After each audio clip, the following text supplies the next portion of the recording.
You're listening to the Platinum Standard in Paranormal Talk, Paratopia, with Jeff Ritzmann and Jeremy Vaeni. You always used to say you felt like something big was coming, and other people throughout the years, and I've never had that notion really. I've had it to a certain point that something was going to happen. I was telling my mom this weekend. I've always had this feeling like something's going to happen, but I didn't recognize it as this big thing. Like I think somebody on our message board said something like they thought 9/11 was it, but that's not it either. You know, that wasn't the big thing. There's something bigger like that, and I think that whatever that is, I definitely feel it more now than I have. And I think that as we get closer to whenever that time is, wherever that exists for us, I think that these wrinkles like shadow people and crop circles and flying saucers and alien abduction and all of these things, ghosts, are all going to start. There's going to be new wrinkles of that sort as we get closer to this, you know, that this stuff is going to just continually until it reaches this crescendo of some sort. And I don't know when that is. I don't know when or what that's going to be. I have no idea. You know, and let's make it really clear right off the bat that Sheepman didn't tell me anything, any big goddamn secret. I don't have any answers. I still don't have any answers. Right. I'm still just as in the dark about stuff as everybody else. But I think, and again, it's much like the last stint. You know, for 10 or 12 years in this thing, I walked away. I'm kind of learning more about myself than I am it. Right. Which in the end may be the whole point. I don't know.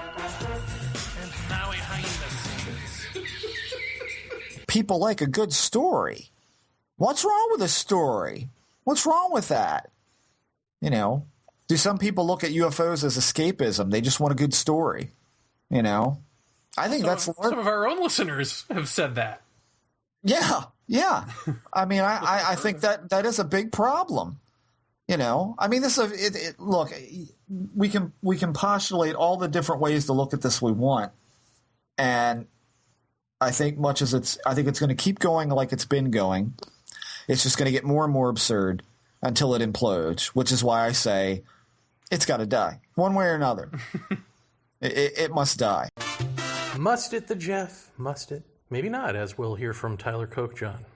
But then maybe, as we'll probably hear from me over and over again. Hey, everyone. Welcome to a 2025 Jeff Ritzmann Halloween Spooktacular. I am your host, Jeremy Vaeni. And this is a bittersweet occasion, as it is the last ever Paratopia podcast ever.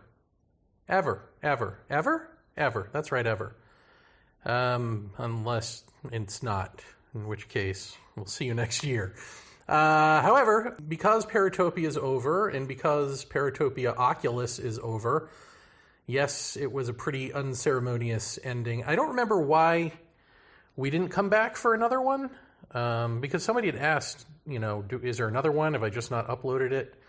Because it ends on a note of see you next time, but there was no next time, and I don't remember why we stopped other than we just wanted to. Like, there was no big fight or anything like that. We just decided, I think we're done here. And I don't remember why. I can't seem to find it in an email or anything. In any event, that's it. That's all we got. But I wanted to do this one last Paratopia special because there is no way to end this without, I think, the end cap that is Cody Ritzmann, the lone child of Jeff and Lisa, speaking here, I believe, for the first time, publicly, at least since the passing of his parents. So we're going to get into all of it. What was it like growing up? What's it like now? And it's really special to me that Cody did this, and I really just want to thank him for the millionth time right up front here.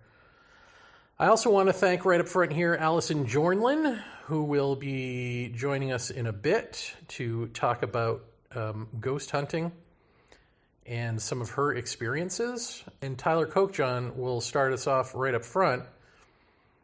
And it's interesting, you know, that bit Jeff I put in there in the beginning with Jeff talking about it's time to give this all up. And Tyler's actually of the opposite opinion. And so we're going to talk a little bit about what researchers who are not scientists can do, how best to go about researching when you're not a scientist in this field.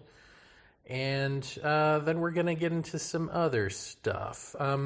I just could think of no better way to send off Paratopia than with Jeff's and my great friend Tyler Kokjohn, Allison Jornlin, who I said in the last one I'd like to have back on. And indeed, I would like to do something again with her in the future, even if it's not Paratopia. I do other shows. I do He's So Vaeni and Wise Ask and Our Undoing Radio. So maybe a Wise Ask episode. Wise Ask and He's So Vaeni are right now exclusively YouTube shows, although Wise Ask I'm going to start putting back into the Our Undoing Radio feed, which is likely where you're listening to this if you're not listening to this on YouTube. So maybe have her on that or something, just because I think we need to keep going with the conversation. She's got a lot to say, and I want to hear it all. So there you go. And I just know that of all the people that I've interviewed since Jeff's passing, she's got to be the one that I think you would get a kick out of the most because of her personality and also her depth of knowledge. And this, I don't know if this sounds insulting. I don't mean as an insult, but it's like a surprising depth of knowledge given her bubbly personality. It's not really an insult for me because certainly I think I'm that way in a different way. I'm not like bubbly and fun. But, I've been accused of being fake, of having sort of a fake comedy, putting on a voice or whatever, which isn't true. I mean, it's my real stupid voice. But I think it belies a depth, I hope. I mean, I know I'm not supposed to be the one who can say that about myself, but come on. We know what I'm talking about here, right? So, yeah. Anyway, I think I think he would enjoy speaking with her, and she would have enjoyed speaking with him. And then, of course, Cody, which is like, oh, God, poor Cody. And yet, Cody perseveres, so good on him. Doing better than I would have been doing in his situation, for sure. All right, sit back, relax. One more thing, I guess. I guess I will do a cheap plug. Since Tyler has nothing to promote, I will do a cheap plug, which is that January 8th, mark it on your calendars. It's a Thursday. We both know you're going to forget this, but January 8th, I will be releasing my next book. It is titled Kundalini and the Secrets of Silence. And I think you will be, well, the dueling words in my mouth are amazed and impressed. So fight away, words. It is the kind of thing that if you don't know anything about Kundalini and you don't care about Kundalini, I think you're still going to love the book because of the framing of it, which has to do with nature, living in Hawaii, but from a completely different perspective. In other words, like when people do books about like spirituality and Hawaii and things like that, you're going to get dolphins, maybe sharks, things like this. But here you're going to get carols and my ducks. So prepare for that. All right. And cuttlefish. I mean, there are some exotic creatures. It's not all ducks and pigs, but it's a lot of ducks and pigs. So look forward to that again, January 8th. Finally, and this is not to mark on your calendar just yet, but Jeff's solo show after Paratopia, which was Paranormal Waypoint. I thought I had every episode. I thought I had them in chronological order. I don't think I do, or at least I don't have the first episode because it sounds like, from what I was reading on his Facebook page or the KGR, I can't remember, KGRA Facebook page, that it was Dennis McKenna. So I'm going to have to figure this out, actually figure out what the real order was. It's hard to do because KGRA doesn't seem to want to respond to me when I private message them. And I think Jeff had a big blowout with the dude who was running that, at least back then. I don't know if he still is. And I think they've pretty much scrubbed him from the internet from their end, because I can't find anything. I know it was on the KGRA feed in the podcast feed, right? But anyway, so I feel like I need to take out, if possible, the ads that were in this before I start reposting them online, because I know that Jeff had the rights to the show and he could do what he wanted with it, but I don't know about those ads. I don't know about that, and KGRA won't get back to me about it. So it's going to be some work on my part, and then I may be missing at least the first episode. And then I got to figure out the chronological order. So all of this is to say that I am going to be posting all of those, and I hope starting in January, but don't hold me to that because it's a lot. And, you know, it's a time of year where things get busy. So all of that. All right. That's it. That's all up front. Maybe I'll come back later with a ghost story for you of my own. All right. Here's Tyler Kokjohn. Ladies and gentlemen, please welcome back to Paratopia for the last time, ? One Dr. Tyler Kokjohn. Tyler, welcome back to what I think might be the last Paratopia of all. Oh, okay. Thank you. No, thank you. What do we want to talk about? I have a question for you. Since you are or were a scientist, I guess you're always a scientist, right? You're stuck with the archetype even if you retire? Yeah, it just becomes second nature. Okay.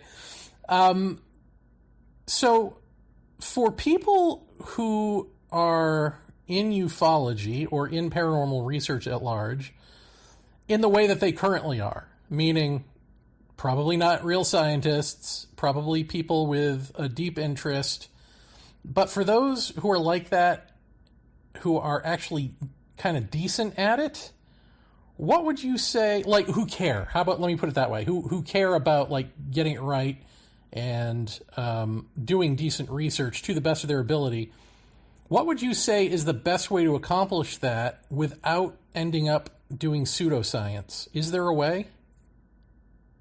Is there a layman's way to do, like, scientific research, in other words, without ending up doing pseudoscience? It's challenging. One thing is that if people don't have good mentors and good examples, it can be really hard to figure this all out on yourself. What I would recommend is if there's someone in the field that you think is doing reasonably good work, see what you can emulate. And that's honestly, quite a few scientists basically learn by doing, that you're taken under in a group and you kind of see how the other people are working and what your advisors focused on and you know, whatever hints they will give you in terms of your project. So if you can find someone that you think is doing what you would like to do, if you can get in touch with them, great. If not, just try to emulate what you see them doing. See how that works. See if you agree with what they're finding. Okay. Yeah, because we were talking off the air a little bit about just like publishing or self-publishing in my case. And it was, you know, the thing for me has always been with what I talk about in terms of the quote-unquote spiritual is like, I hope 1 million people buy my books. I know about, 100 people may buy my books.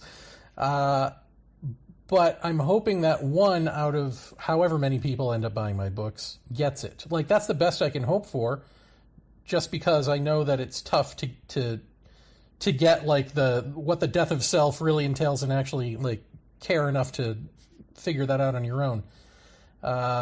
So there comes a point where it can be disheartening because you want to affect a change in the world, but you probably aren't going to get what you want.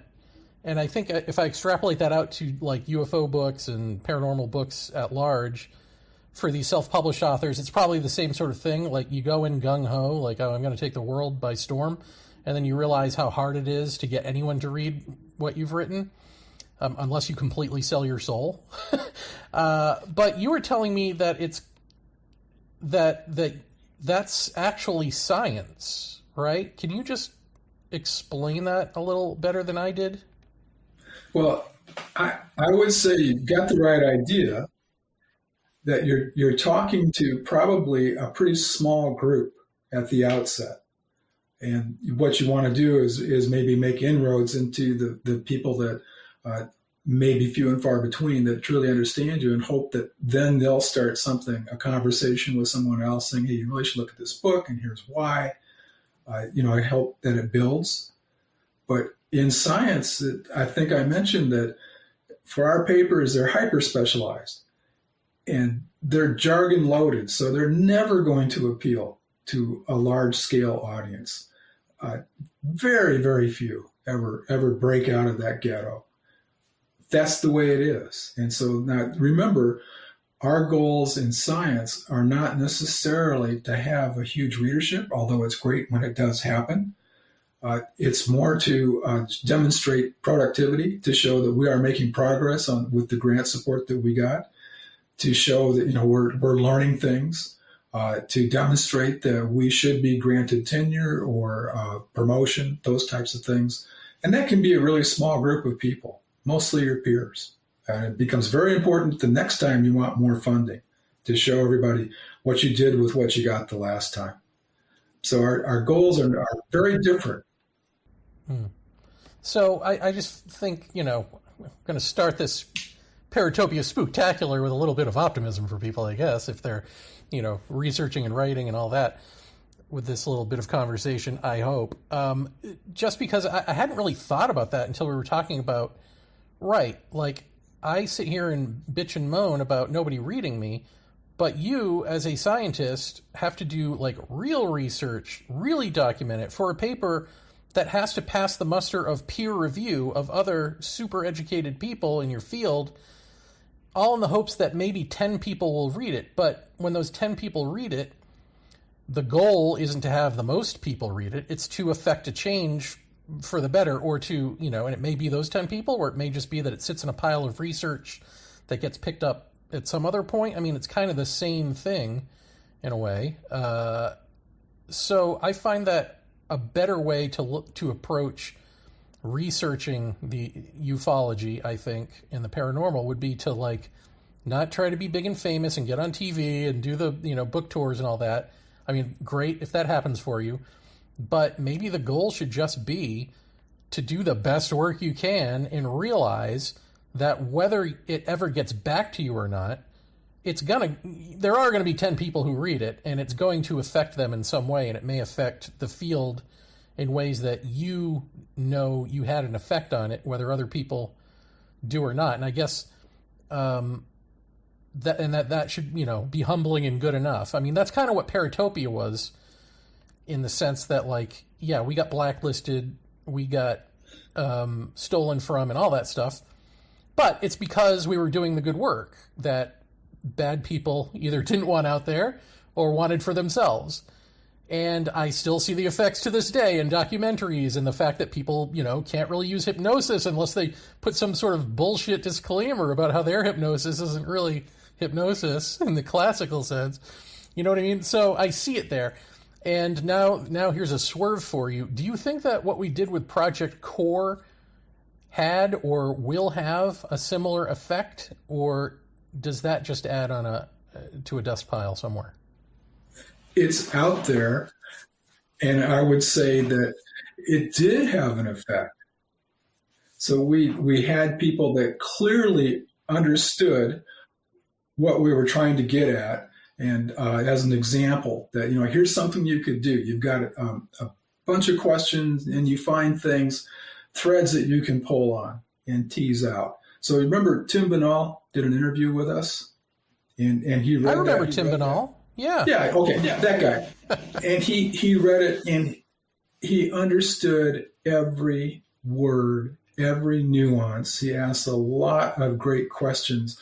That stuff is out there waiting for other people to maybe pick up and say, well, yeah, I could do that. Also, we had, who was it? made a comment. No, God, it's been so long, I can't remember, but I think Lance Moody said something, like, well, hey, this is bogus because the experiencers are all reporting.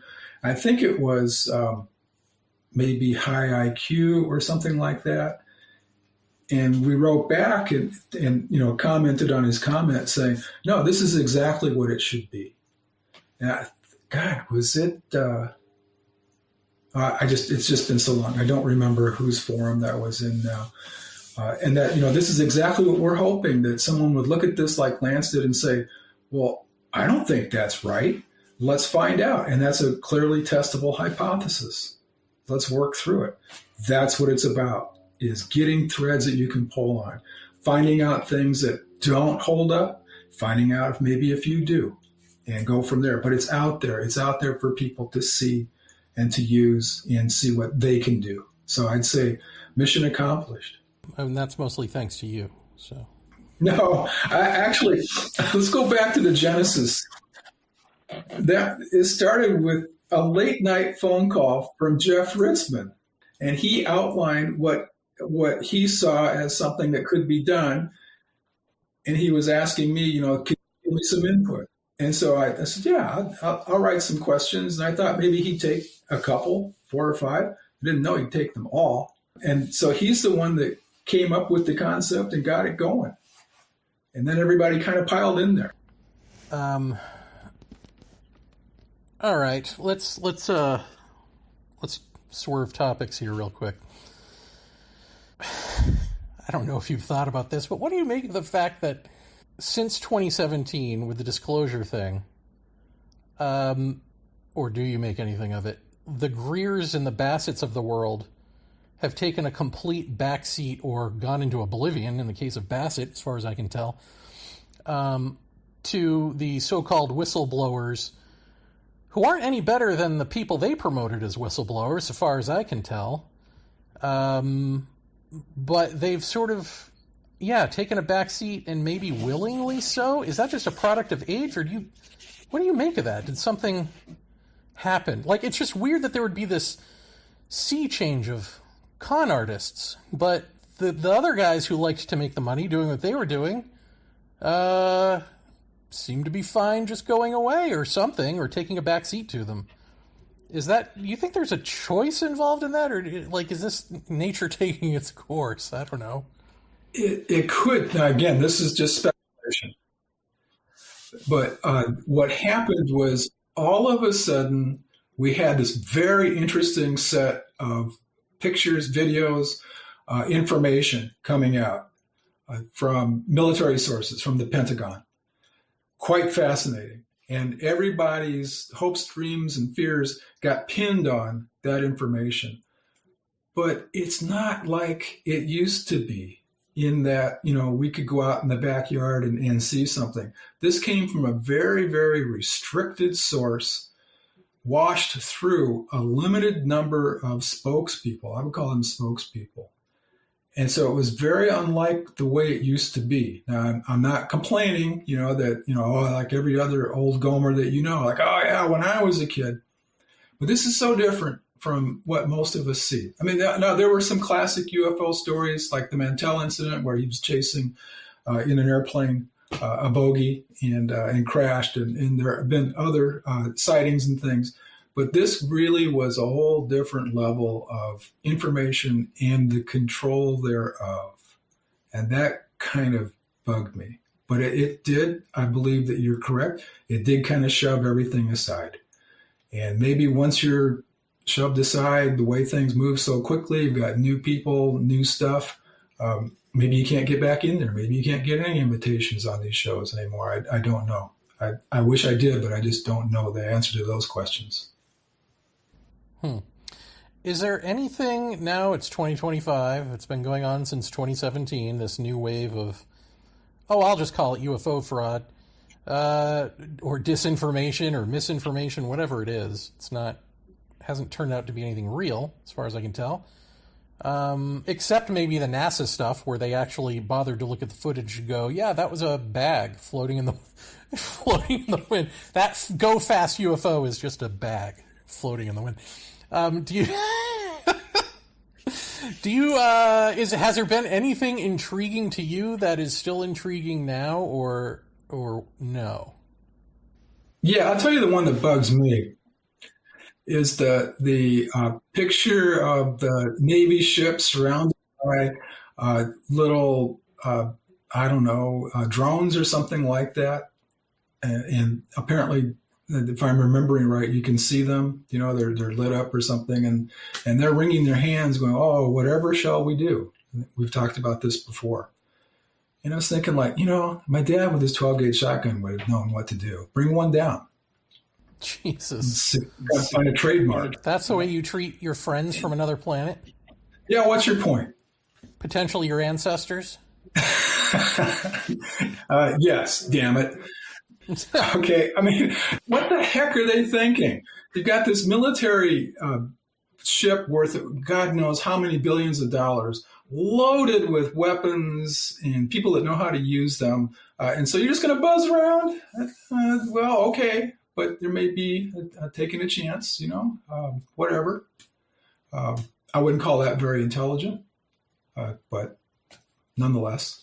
Is there anything in any of the footage that you've seen since 2017 that has surprised you, either with its staying power or with how it got people excited in the first place, that you think is It's interesting. All these pictures and everything, and so you can get people to take a look at them and debunk them. So that's kind of interesting right there to see what the debate is about it.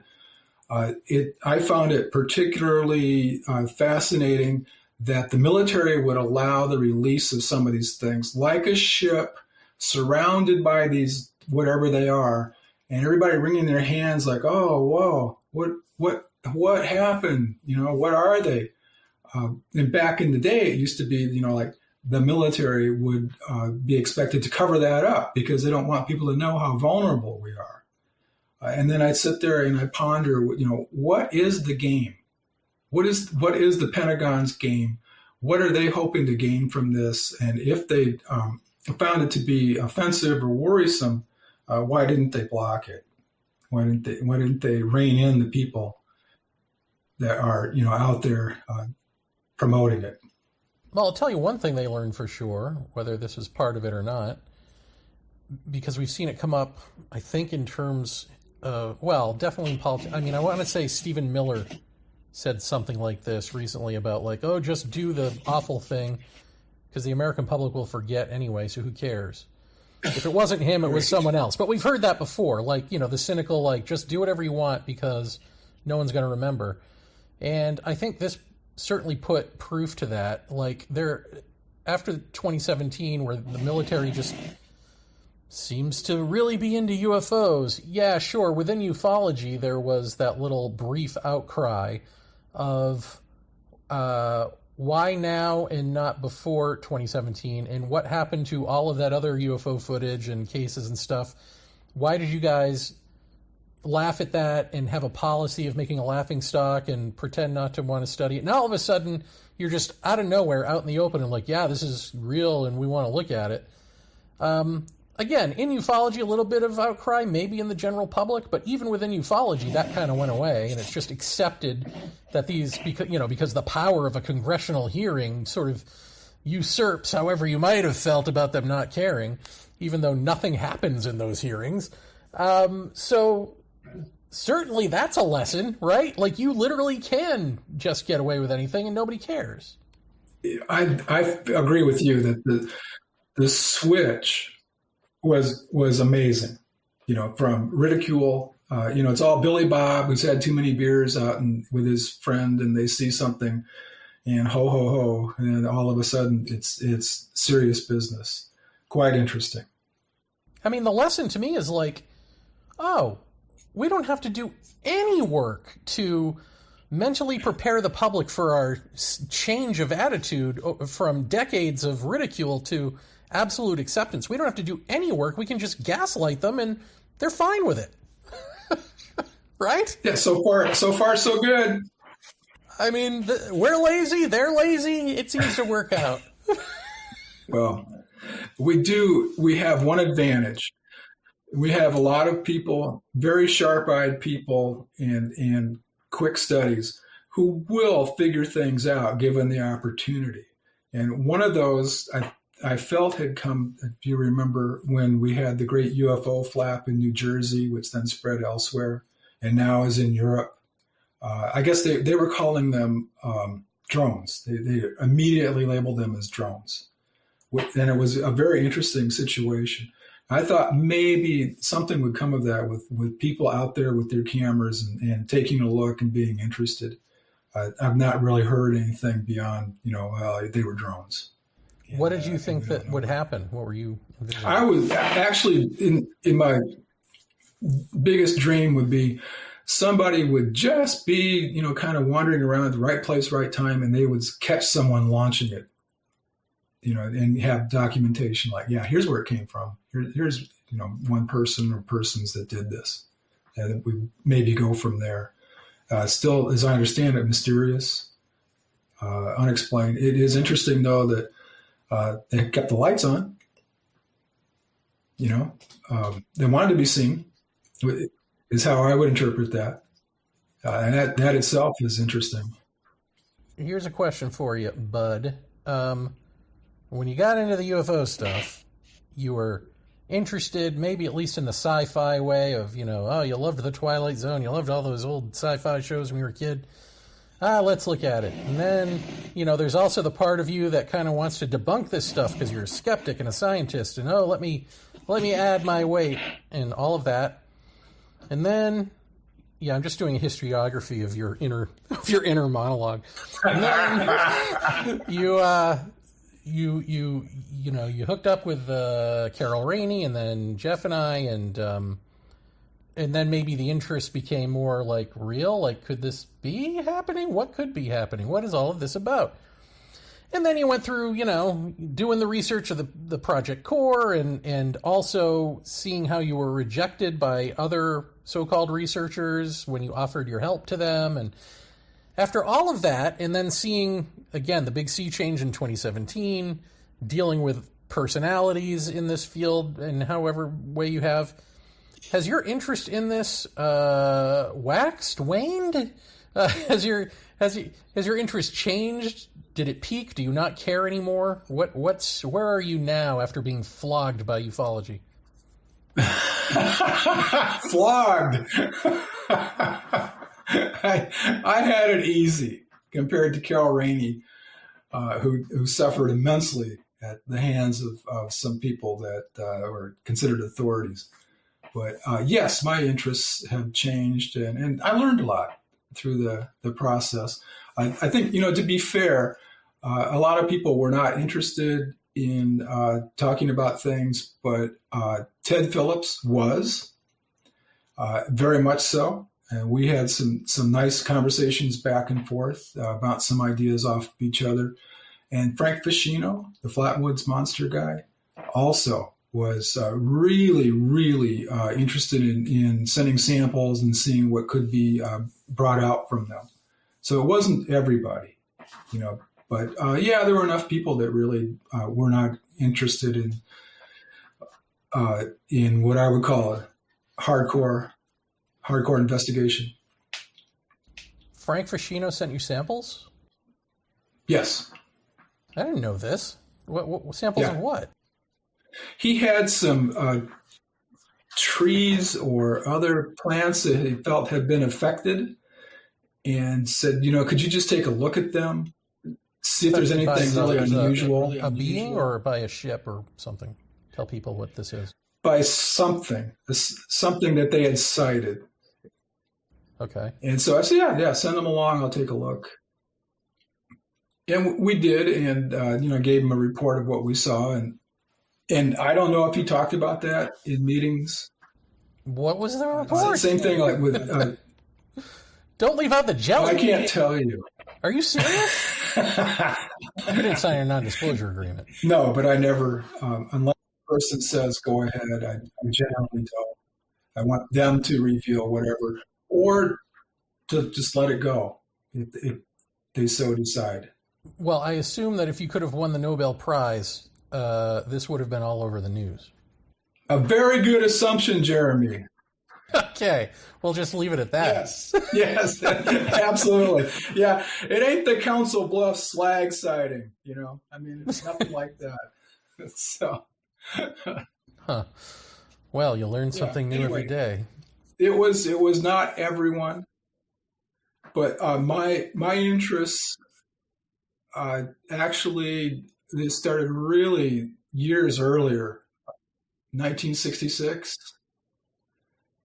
And I was listening to a TV show, and then a journalist, Frank Edwards, came on, and he was describing his book, Flying Saucers, Serious Business. And that just launched me into ufology. And I read everything I could get my hands on back then until Project Blue Book. And that was the end. Well, let me ask you, I guess maybe I'll just end it with this question. It's a question that I'm going to ask Allison Jornlin when I talk to her later. Now, knowing what you know, having read what you've read and seeing what you've seen, what do you think is the most important aspect of researching UFOs or the paranormal or alien abductions? I'm going to lump them all together. Is it the research or is it the testimony? What do you think is more important going forward? Because I haven't seen any real tools being updated in any field that I know of that are better than anything that anyone's used in the past. Like, is an EVP really better than scrying or something? You know what I mean? Like, or the Ouija board? Yeah. Like, do we know? Really? So you can guess what my answer is, but I'm just wondering what you think. Do you think, like, taking the Avi Loeb sort of, we've got to do real scientific research into this, which I guess just means looking at a telescope, seeing a comet, and saying it could be aliens. But I guess there are other scientists who do other things that are more sciencey than that in these fields. Or do you think it's just listen to stories and try to make sense of it in a way that applies to philosophy or the humanities or something? Well, I would say both are critical. We start with anecdotes, we start with stories, we start with mysterious events, and then we try to tease them apart. And one of the things I think that has been lacking, that's not really fair, but what you really need is a persistence. That didn't work, or I didn't see anything, let me do what I can do, which takes me back to a question that Jeff Ritzmann posed to me in one of our conversations. Late night conversations. And he said, well, Tyler, as a scientist, what would convince you? What evidence would convince you that the UFO was real? And I went back and, I said, probably overall, it's a really tough question. It's deceptively simple, but it's a really tough question.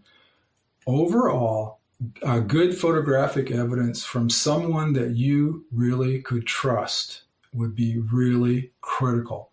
And this is what NASA was, I think, edging towards.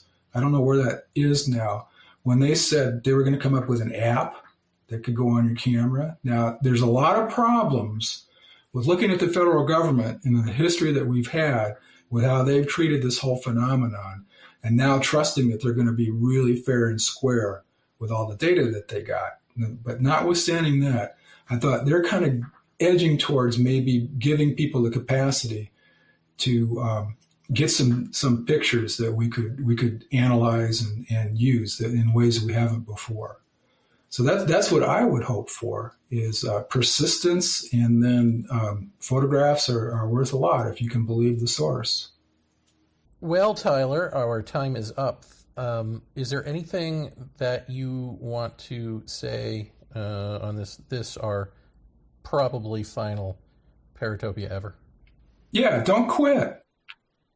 It's one of those things that you've got to just keep working at it, keep trying. If you don't get it, this is the persistence part. If you don't get an answer, keep trying, keep looking, keep talking to people, and then assess what they're telling you and really figure out, is this person from the Defense Department believable or not? And, can I do anything about it? That's the disappointment I would have with a lot of the stuff that's been recent is that you can't go out and do your own observations. So when you can, please do that, and just keep trying. You mean me or them? Oh, yes, you especially. Because I'm not going anywhere. Yeah, I'm not meeting people. I don't know what you're talking about. No, but you're sitting on you're on a magnetic lava flow. You can call them in. Do it. Well, that's too easy. Who wants that? Then Greer will be at my door. I don't want a CE5 initiative at my door. Oh God, that's the Nobel, man. This is the terrible choice you must make. Can you imagine aliens come here and all they're greeted with are people shooting at them or trying to win a prize? That's kind of where we are, isn't it? So yeah, I was gonna say, let me rephrase that. Can you imagine anything else? I guess that's all I can imagine now that I think about it. Crap. A long time ago, I read a book, probably self-published, called The Bubba Chronicles, I think it was. And it was dealing with short stories, and one of them was what happens when a UFO lands in somewhere in the rural areas, and a couple of Bubbas find it, and what hilarity ensues. Very strange, but also at the same time kind of fun to read. I don't know if that's still out there or not. Is there a sequel called Bubba Nation? Because that's kind of weird. Yeah, we're doing that live. We've boldly gone where nobody thought we would go. All right, Tyler, thank you for doing this. I appreciate it. As always, I love you.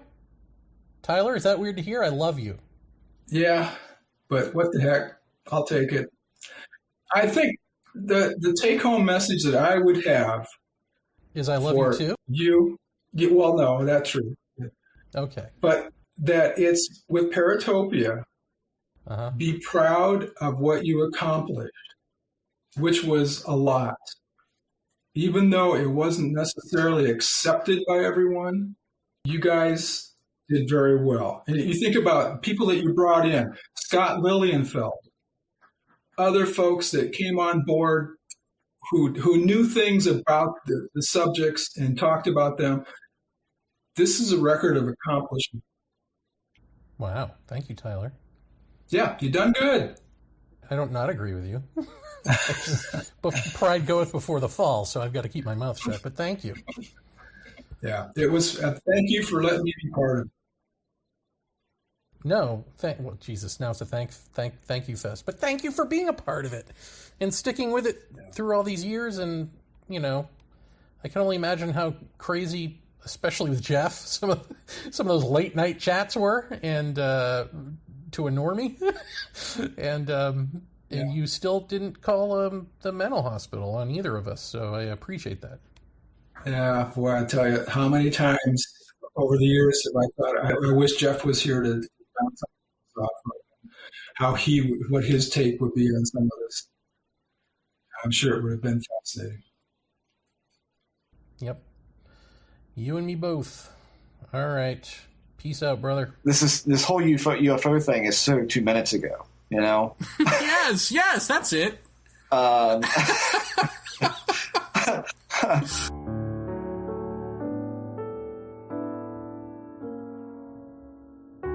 hey there. It's me, Dr. Stephen Greer. And you know something? I've been away for a while, just letting all them new disclosure people from the military government agencies have their say. And but I've been working on something real big. And it's something I'd like to introduce to you. It is called the Dr. Stephen Greer Med Bed. That's right. It's the medical bed that cures everything. And you may think it's like a black op from Area 51, from reverse engineered Galactic Federation of light ships.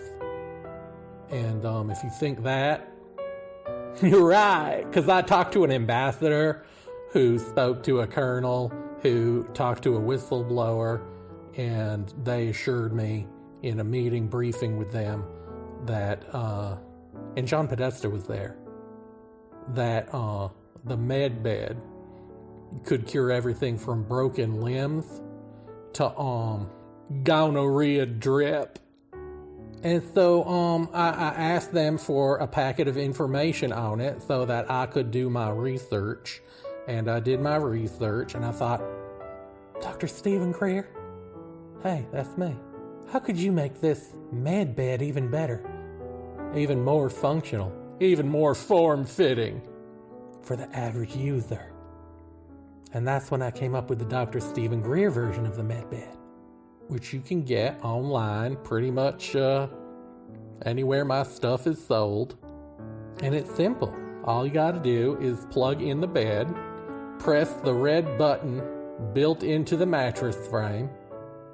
I will immediately receive a ding on my texting, and I'll come over to your place and we'll spoon. That's right. You can spoon with me, Dr. Stephen Greer. And together, we'll get rid of that alien hand syndrome. I got the cure for what ails you. So act now, and remember, I love you.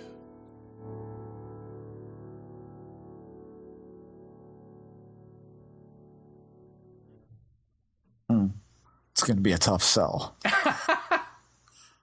Good news, everybody. Allison Jornlin has done her own introduction, so I need not introduce her. Not that she needs any introduction, but all of this is to say we now have some freed up time. It is Halloween. Would you like to hear a ghost story? I don't know that it actually is a ghost story. It may be just a harbinger story, or it may be a bunch of coincidences all slapped together for some non-reason. But I'm going to tell it to you, and I will report. You decide. So let me know if you think this is anything. I told Allison this when we were off the air, and she thought it was something. So is it something? Is it nothing? Here we go. Now I'm going to tell you more than I told her because I remembered a certain detail within the story, but maybe I should give even more detail outside of the story here. So, because I don't know how much to include, you know? So I'll just give you everything I think fits, and you tell me. I told you that I've been publishing a book, and it's about Kundalini, but it's really about my experiences and what I know and also what I suspect to be the case with this energy. And in finishing it, and then giving it off to various people to review, you know, and in that process I rewrite things here and there, but like the bulk of it is like done. And that means that what I say in there in the book about Kundalini, which is not what I think you'll be able to find anywhere else. I haven't, but then again, I haven't read everything. But it's antithetical to what you see on like social media, and probably what you've heard are signs and symptoms of Kundalini and all this sort of stuff. So I'm writing a book that I know to be true, and I yet do not see reflected, at least in the modern literature or YouTube videos that I have seen. And I don't know, there's always a precariousness about this. Like with Urgency, when I had the big I Am experience and then wrote about that, I've talked about this before. There is a piece of me that thought like, okay, am I supposed to not talk about this? Is this like the secret society crap that I have no society for? Or do I just blurt it out? Because why do we have secrets? And so I blurted it out. And honestly, we're keeping the secrets from ourselves. So even if you blurt out truth, people do what they want with it or do nothing with it, which is what they want to do with it. So it doesn't matter that you blurted out truth. We're keeping truth from ourselves by making it our own and putting a lie to truth per se, to say my truth or here's how I interpret it. Well, we do that with Kundalini too. And so I do make a distinction in there between when I'm theorizing from a place of direct experience and therefore real knowledge, so it's an educated guess, not just a guess, but that and like what I know to be true. And so I'm finally saying things that I know to be true. In other words, I guess this is what I should say up front here. I'm saying things that I know to be true, and I'm saying them in an authoritative manner, which I never do, or I haven't before. But now is the time to do that. Not because I want to be an authority or a teacher or whatever, but somebody needs to like say, no, this is what it is. This is what it isn't. Now do with that knowledge what you will. And now that I've decided to do that and put the book behind me in that sense, in the sense of like that's a big move for me personally. Well, one thing that I've talked about in this book and in Urgency and on Paratopia, and I've talked about for years, you can listen to me talk about it on pretty much every show I've ever talked about this on, is when the Kundalini originally came alive, it blew out my back. I ended up having sciatica when the energy arose that first and final time. And that back pain has been with me for like 25 years.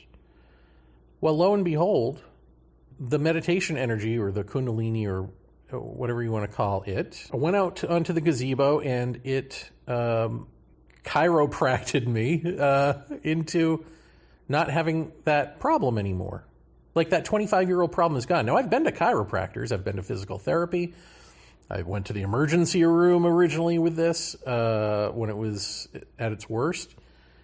And nobody's been able to do anything about it. And yet, it's like now I am ready. And I've always known this. I mean, that's the thing.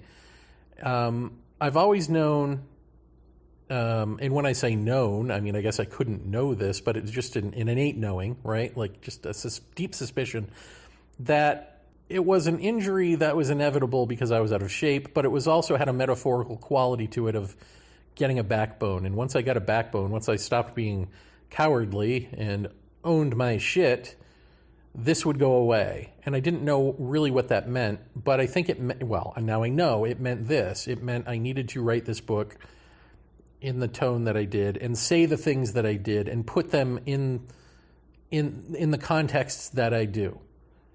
That I did it right, in other words. I did the magical combination. I did it right finally and am rewarded with no more back injury, no more sciatica.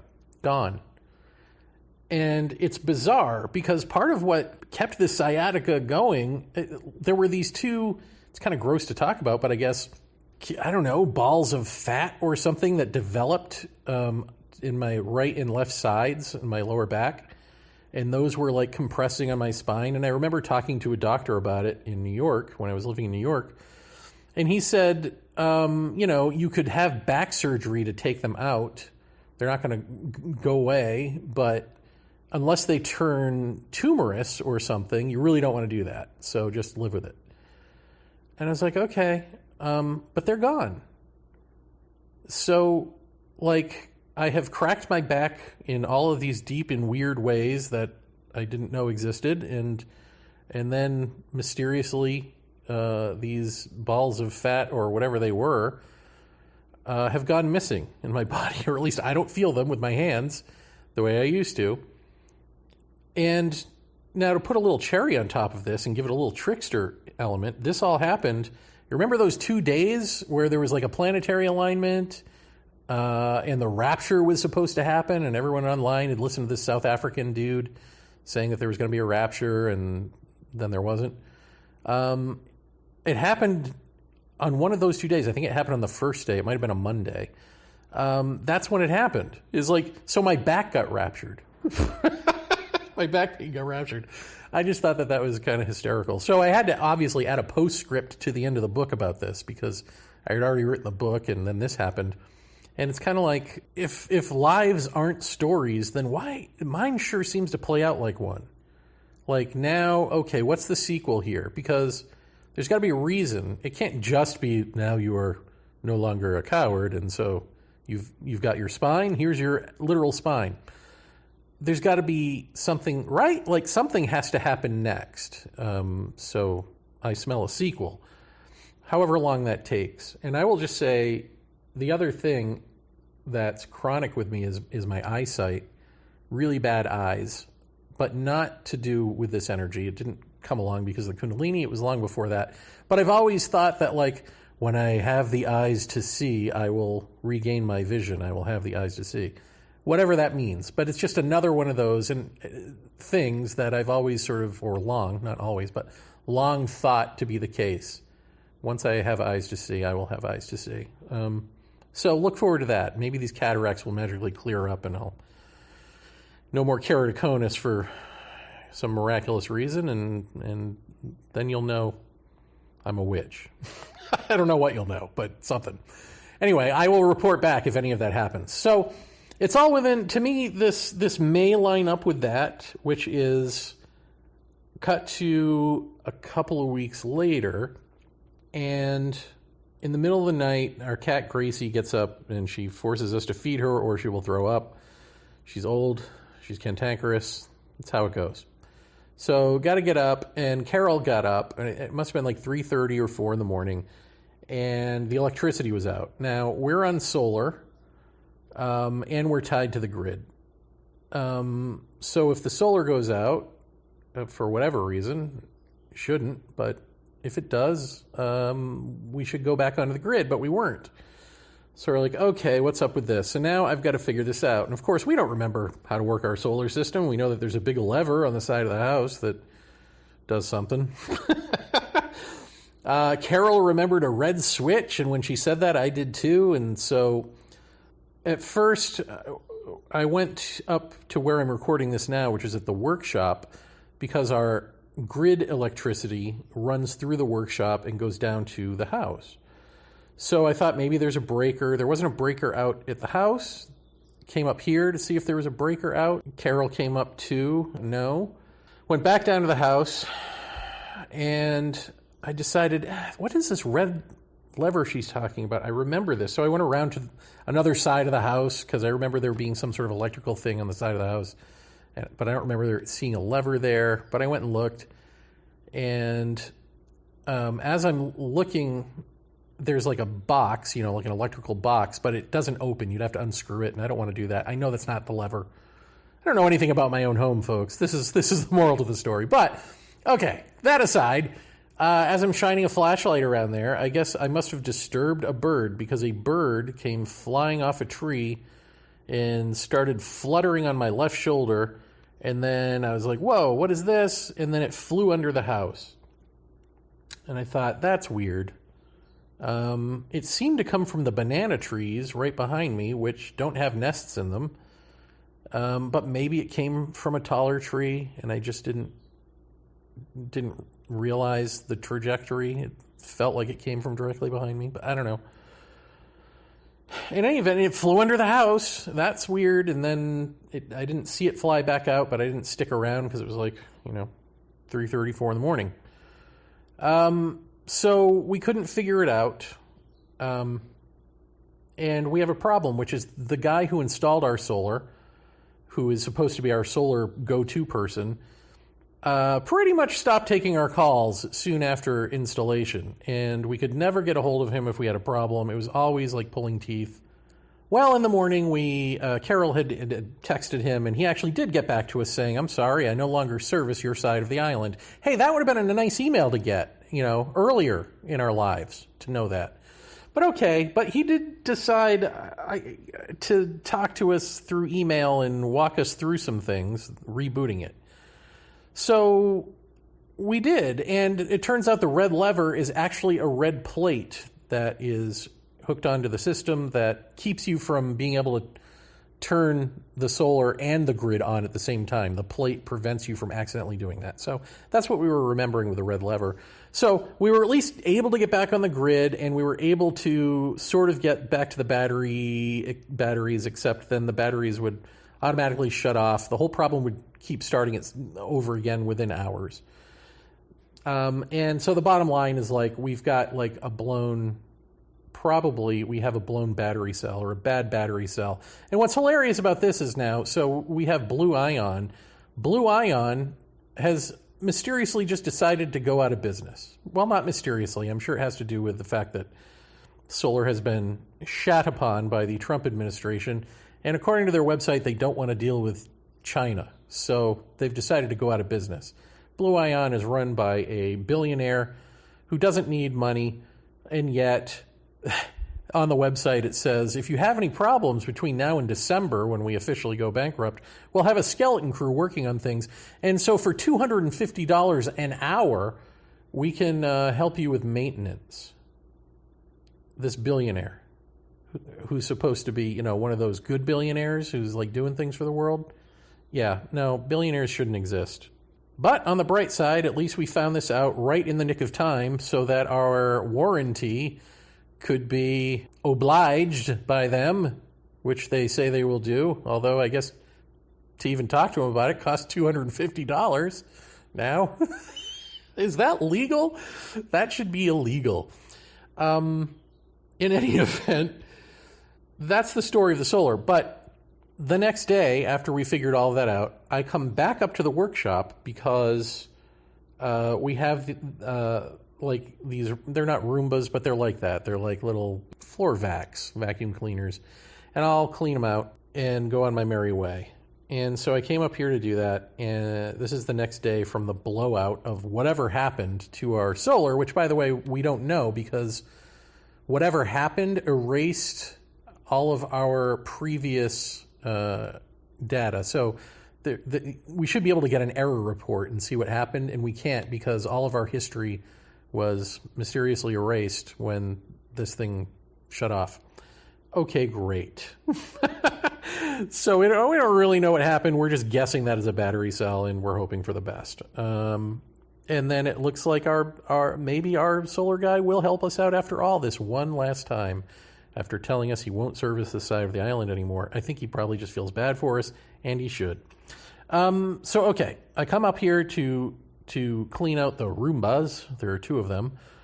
Fake Roombas, not Roombas. I don't know what they are. Those things. And I see out of the corner of my eye that there's a little koa bowl, which is, I think, usually used to eat poi classically, but now we use it as a key holder or something, like on a little table by the door. We have sliding glass doors. And it's all the way across the room, sitting between two couches. And there's like a cylindrical wicker basket that has a couple of crutches in it and a walking stick. And it's leaning against the table, but it's like leaning outward and only being held up by a crutch that has caught the edge of a chair. So it's sort of teetering, in other words. And in the sink, there's a strainer that is always just in place that is now popped out a little bit. And, obviously, we're so anal, Carol and I, that I'm noticing this. So it's obviously something to notice. And then in another room, one of the Roombas, one of them is on its base and charging up, so it's done its job. But the other one is just conked out in the middle of the room, which has never happened. And seems to be no reason, because it didn't, shut the door on itself or anything. It's just in there conked out. I'm looking at this, and I'm like, okay, this is bizarre. Is somebody punking us? Is somebody gaslighting us? So I checked all of the, faucets. I swiped under the faucets and in the bathroom to make sure no one's using the faucets or the shower. I looked at the furniture to see if anything's out of place besides this stuff. Nothing's out of place. So what is that? Is that all a coincidence? This is all the day that the electricity went out, and we came up here, and both the Roombas, when we came up here at 3 or 4 in the morning, were in place where they needed to be. Neither of us noticed the poi bowl on the floor across the room, although Carol says she thought it wasn't on the table, but she didn't really think anything of it. She just thought I had moved it. Certainly those crutches and whatever weren't askew. So the only thing I can think of all this stuff that's the most mysterious is actually the bowl. Because you would think a bowl, it must roll across the floor. Maybe the Roomba whacked the table and the bowl fell on the floor and rolled across the floor and landed upside up. But It's bottom heavy, so it tends to land upside up. But I did this experiment 8 million times of knocking it off the table, trying to roll it off the table, trying to roll it across the floor just to get it to roll, and it won't do it. And what it would have to do is go around a rug, go around a rocking chair, or somehow avoid them, and come on over here. The only thing I could even think would happen is maybe if the Roomba thing hit the table, and it fell on the Roomba, and then the Roomba came over and like placed it there, maybe by going under the couch and therefore sliding the bowl off the Roomba onto the floor. You know, like I'm just thinking of things, but it's impossible. The bowl doesn't roll. It's not a rollable bowl. I got it to roll a little bit 3 times, and it just sort of does a little arc. Not at all the distance that it would take to cover this, and it's impossible. It's just impossible. And then the Roomba, like being conked out in the next room, just doesn't make any sense. Like, none of it makes sense. I guess the crutches thing is the easiest to explain. That the Roomba, although it hasn't done it before or since, knocked the basket with such force, bumped into it with such force, that it knocked it over, and it's just hanging by the crutch, hanging by a thread, by the crutch. Okay, fine. And then maybe the kitchen sink. Maybe we're not as anal as we know, and maybe we did leave it, and I just happened to discover it out of place.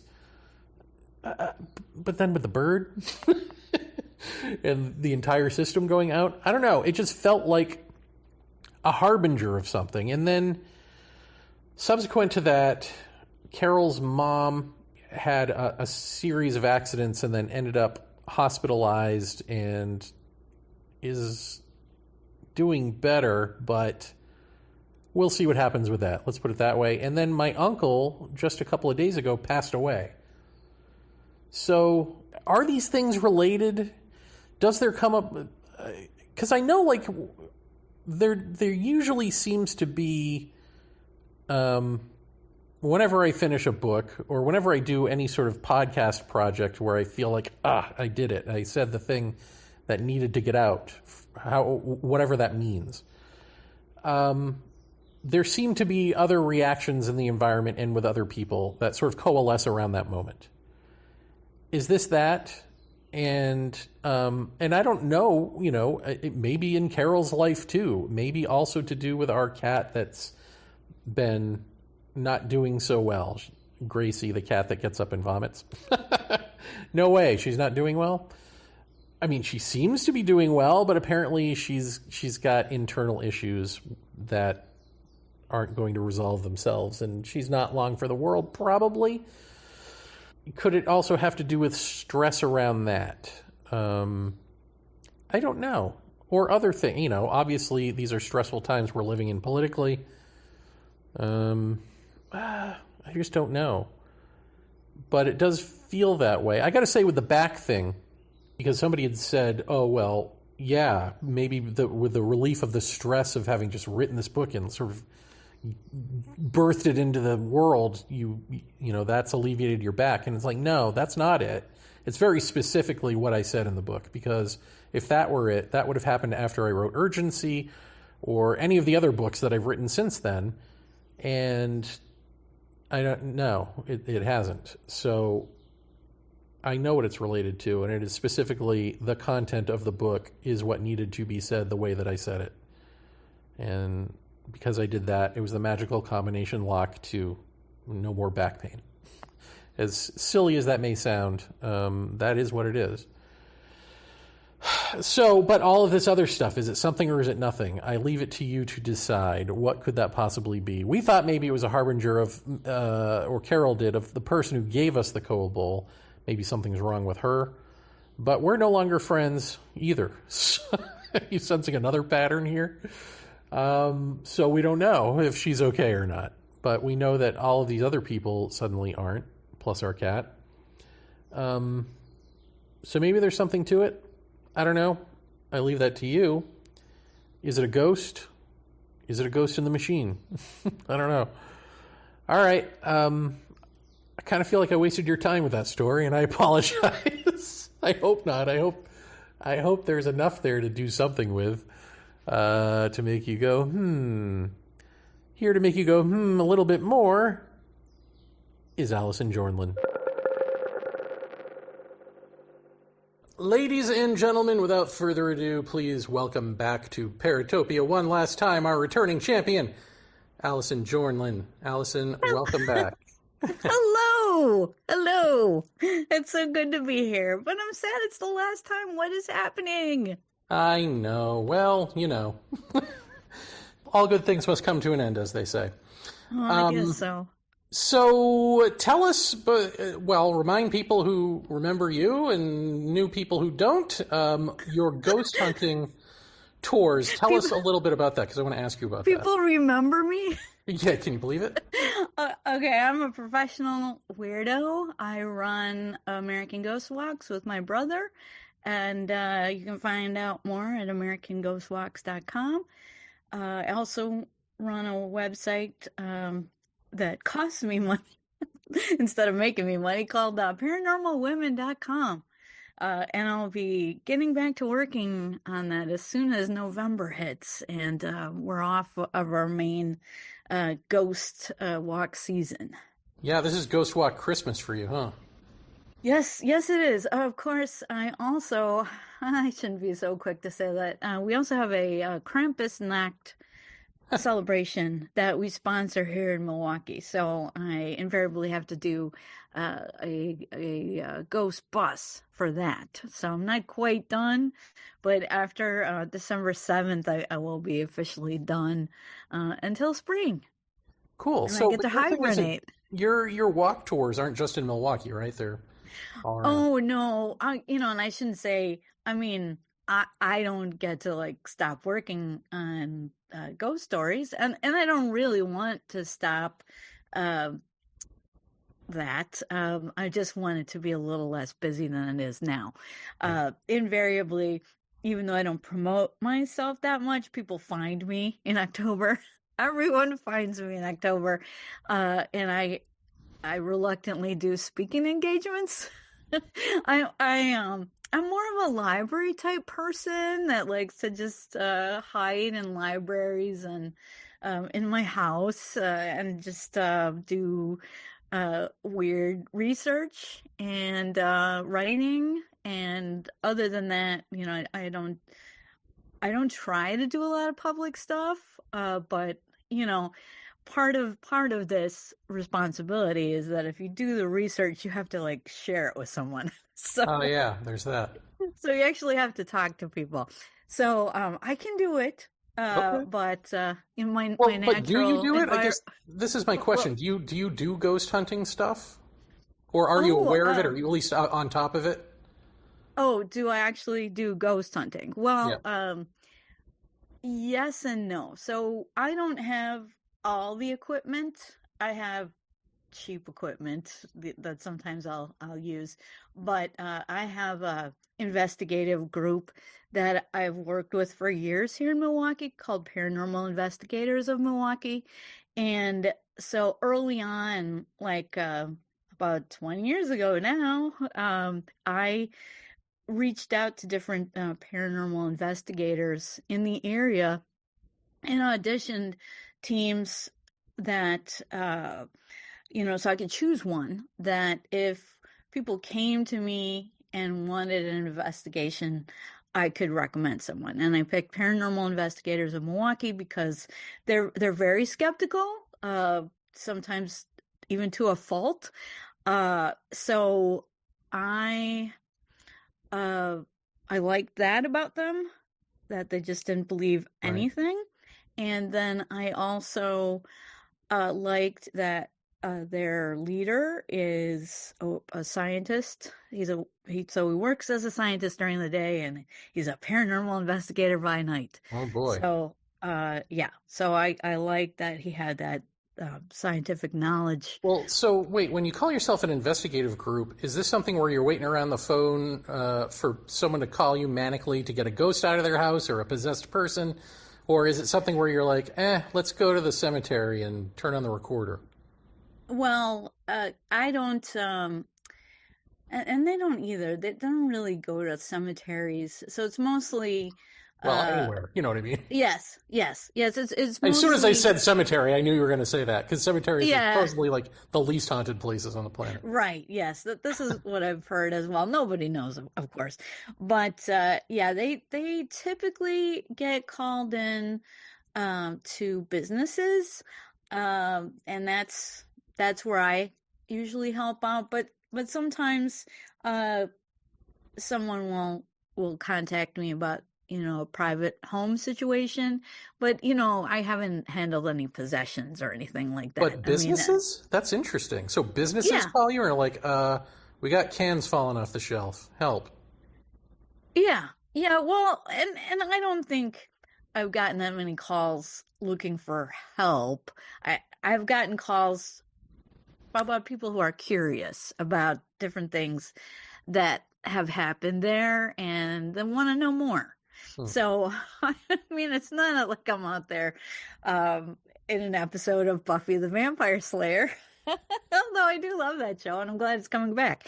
So it isn't anything where we're battling the forces of evil. It's more like, just scientific inquiry into what might be going on and, just educating people about what science says about these things and whatever they're able to capture on video or so, or on their different meters. They can talk to the homeowner or business owner about that, but they aren't doing clearings or anything like that. They're just trying to document anomalies, like strange things happening in the environment that might not have another cause that could be attributed to the ghost. But there's a lot of unknowns in this, and I'm not the expert on it. I just dig into the history of the buildings. Well, maybe you won't know the answer to this then, but do you know if there are any new tools for ghost hunting? Because it's 2025, and we've got EVPs, we've got video camera. What else? Is there anything do things keep coming out, or is it pretty much stale in terms of new technology?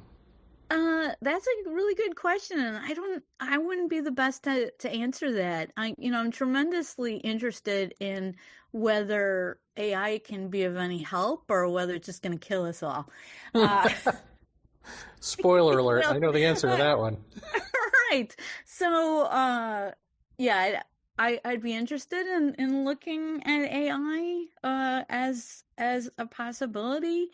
But I it's just gonna lie. It wouldn't. It might do that, and it does. It does do that. So you got to be aware. But it's a possibility that it might be used for some application that I can't imagine at this time. But do we have any evidence that that new tools are better than ye old tools like scrying or Ouija boards or anything like that? Like, is anything from now better than anything from yesteryear, or are they pretty much kind of the same? That's a really good question.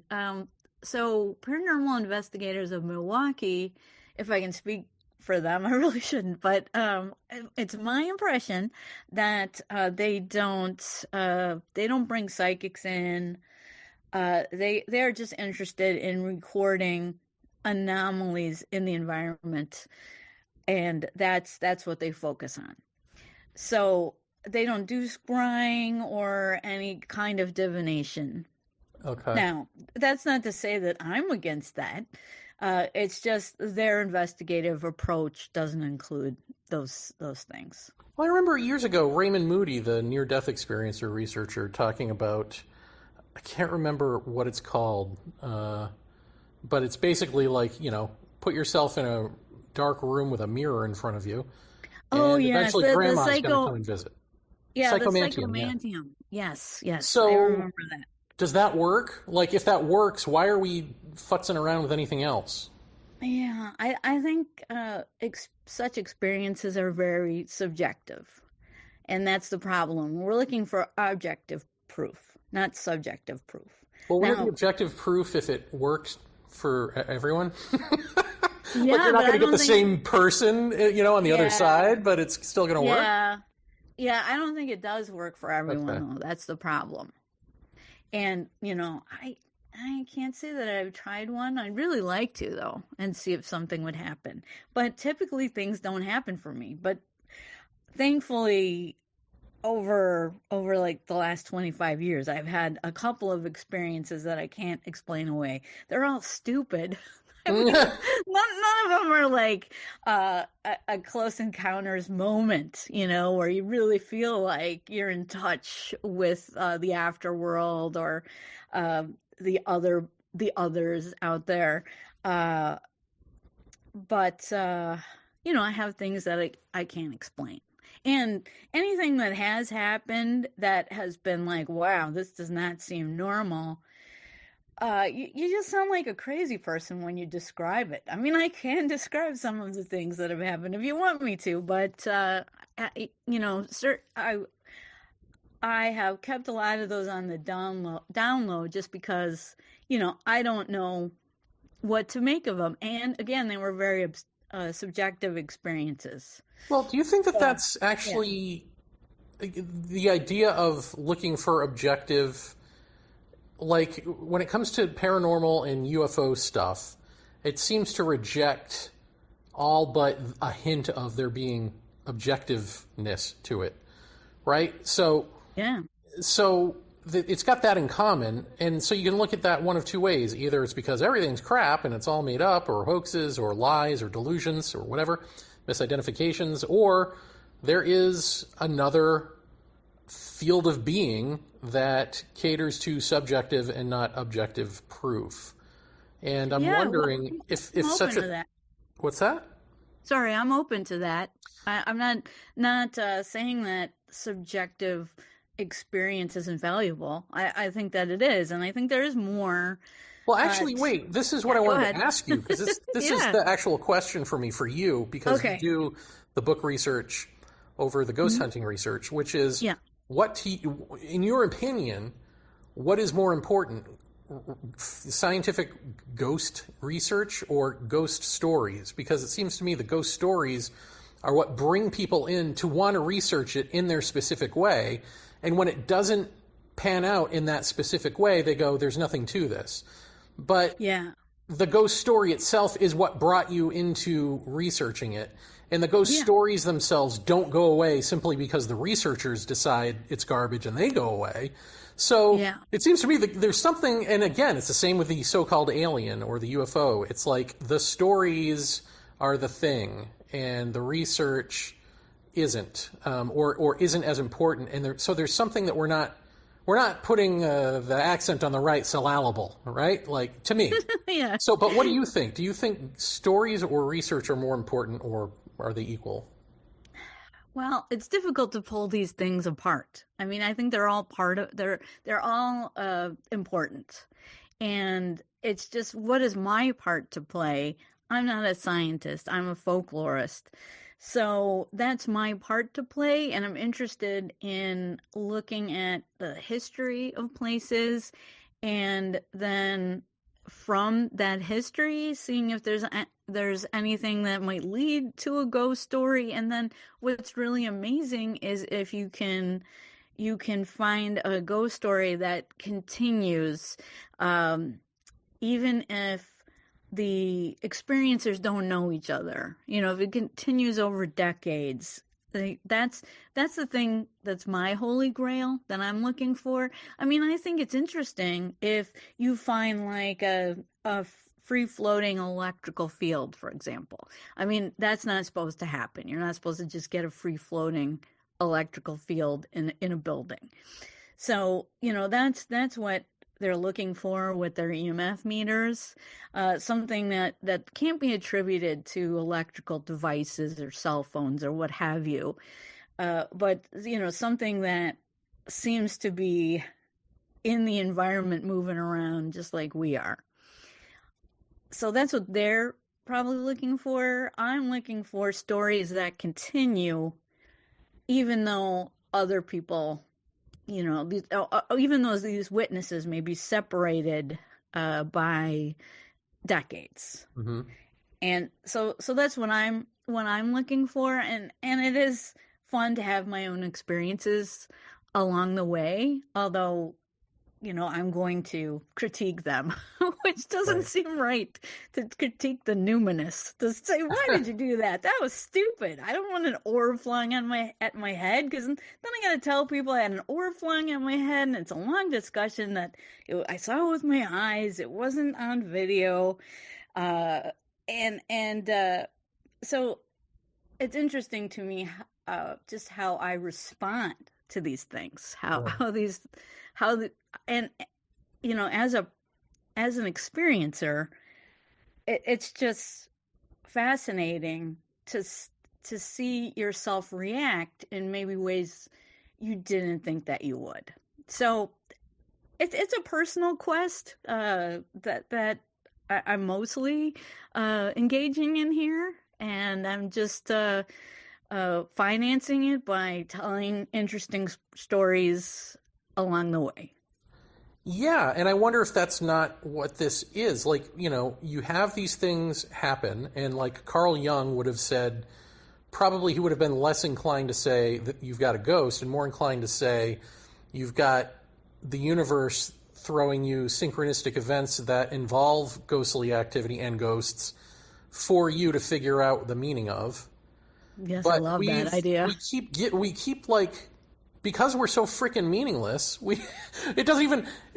for most of us, it doesn't even dawn on us to engage with that. It's just like, call a ghost hunter, call somebody who can tell me what this is, call a scientist to tell me it's, you know, I've been huffing gas from a leaky pipe or something. Well, you know what I mean? Like, but what if we're missing the point of there is a personal meaning here for people? Yes, and maybe that's the scary part, but it's also the part that needs to be engaged with. I would agree. You know, we shouldn't have these investigators functioning like exterminators, for example. Right.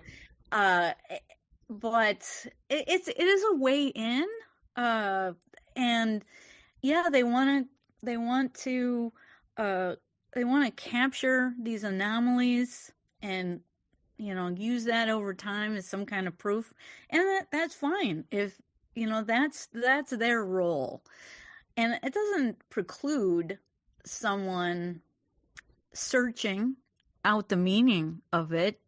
Just, you know, it doesn't hurt it in any way to have investigators come in. I mean, if it is, you know, carbon monoxide leak, for example, which yeah, you probably do want to know that. Yes, which it very well could be. Yes, it's really important for people to know that, and for that to be their first thought, because it is so deadly, and it can produce symptoms that you might mistake for a haunting. And that's why for years, you know, I wanted firefighters to embrace this. I mean, they give out smoke detectors and sometimes carbon monoxide detectors, but I think it would be a great idea during Halloween to, you know, make a connection between ghost symptoms and these detectors. If you do that, I think it would just be kind of fun. Don't you think that you're going to have kids who are going to start huffing carbon monoxide so they have hallucinations? Well, I don't know. I mean, where do you even get carbon monoxide? I mean, are you going to stick on a tailpipe? I don't know. And you better hurry, because hopefully all the cars will be replaced by electric vehicles, and, you know, sucking on the tailpipe won't do them any good, or bad, or anything. Well, that's where living in America comes in handy. You're never going to get there. If we have it our way, the cars will be running on coal. So, yeah, I know. So here's a question for you as a book researcher. Yes. Whenever I hear, like, on TV, or, you know, if I get a book that has just like old haunted tales from ye back way when, it's always a one-off. You never really hear about experiencers of high strangeness having a whole bunch of stuff happen to them. When you go into the archives and you really start studying some of these people, does that pan out, or is the experiencer of high strangeness a modern-day phenomenon? High strangeness. Well, certainly there are people who are more prone to certain experiences, paranormal experiences than others. I don't know if it's actually happening to them or they're imagining it or if they want attention. There's these other things to consider. Let's see. So, what I'm looking at is I don't get too many high strangeness cases. I mean, that would be really great if I did. I'm seeing more of the intelligent haunting. So I don't get really any residual. I thought I had a residual once, and it turned out to be intelligent because of the interactions with the witnesses. I've never had a poltergeist case, so I'm just dealing with intelligent hauntings, and they don't have high strangeness typically. And what I'm looking for is not one person experiencing it, but many people experiencing something strange over time. Let's take that. Like if, just going by the cliche, I'm sure you've read some version of like a haunted bridge. And every year at midnight, this ghost appears and blah, blah, blah. Yeah. So in something like that, where it's like a timed event, like every year at such and such a time, this ghost appears, that sounds like it would be a one-off event. Like you go there, you see that and whatever. But if I were to investigate those people further and follow them home, would I find out that they have other experiences in their lives? Or would I be more likely to find out, no, this really was just a one-off event? Well, it seems like the witnesses that I've found, for the most part, have just that experience. It's not that they're having multiple experiences. For example, I was doing one of my many library presentations this month, because libraries just seem to find me, even though I'm reluctant. But anyway, it's fun.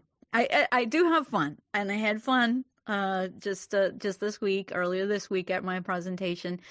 But I wanted, because I was going to a local community, and then I have all the stories, of course, from Milwaukee, which is our biggest city here in Wisconsin.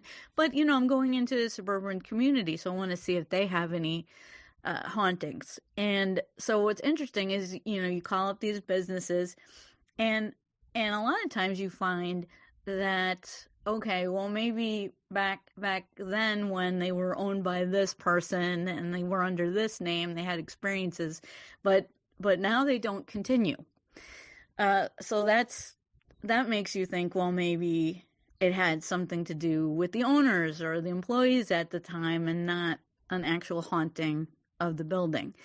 But when I'm calling around, even though that happened, one of the people at one of these establishments said, "Oh, hey, I'm not opposed to this or anything. When I worked at such and such a country club in this county, I saw amazing things like faucets, the knobs turning on and off by themselves."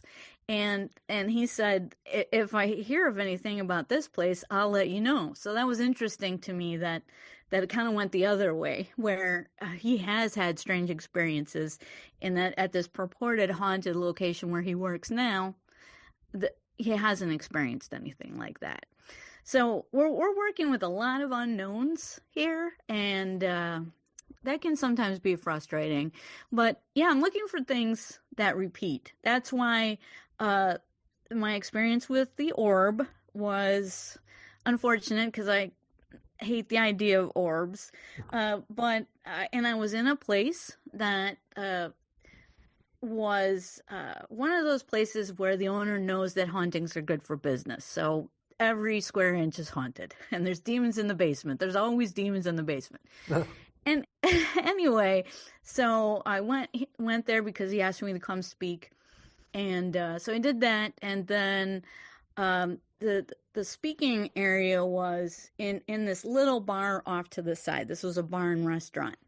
And I had finished my speaking, and then I went to the other side where we were setting up to actually record a podcast with the owner in a panel style.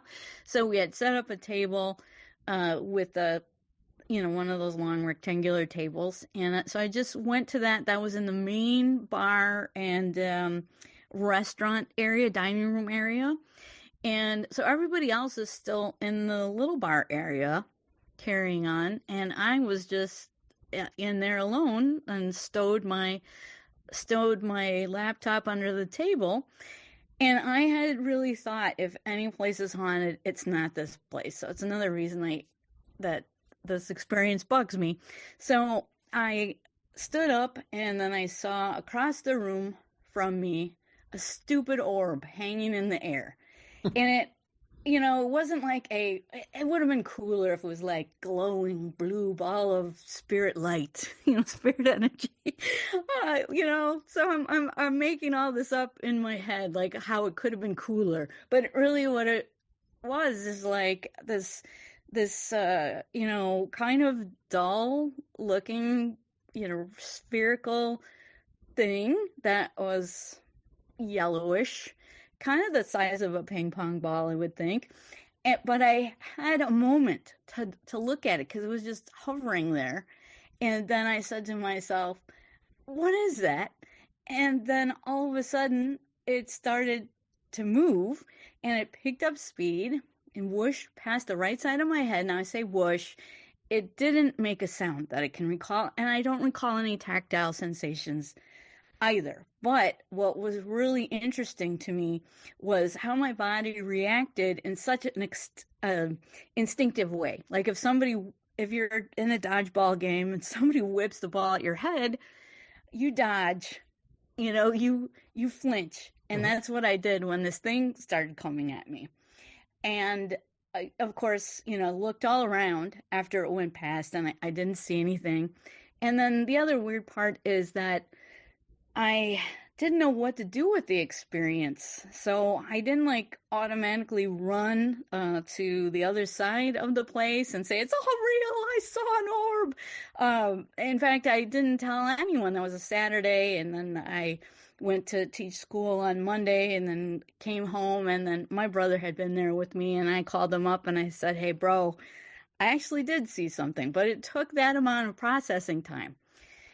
And that was strange to me. But what was interesting is that flinching action. And then further on, about a year later, we had our annual Milwaukee Paracon, and we had the owner's sister on a panel called Haunted Road Trip. It's about places you can, if you're in Milwaukee, and that you could go for the day, and they have to be haunted. So the sister of the owner was on, and she was talking about this place, the old Baraboo Inn in Baraboo, Wisconsin, and she happened to mention in the stories that she was relating that her brother's girlfriend would often come into the bar, the main bar area, dining room area, and complain that she had just been dive bombed by orbs.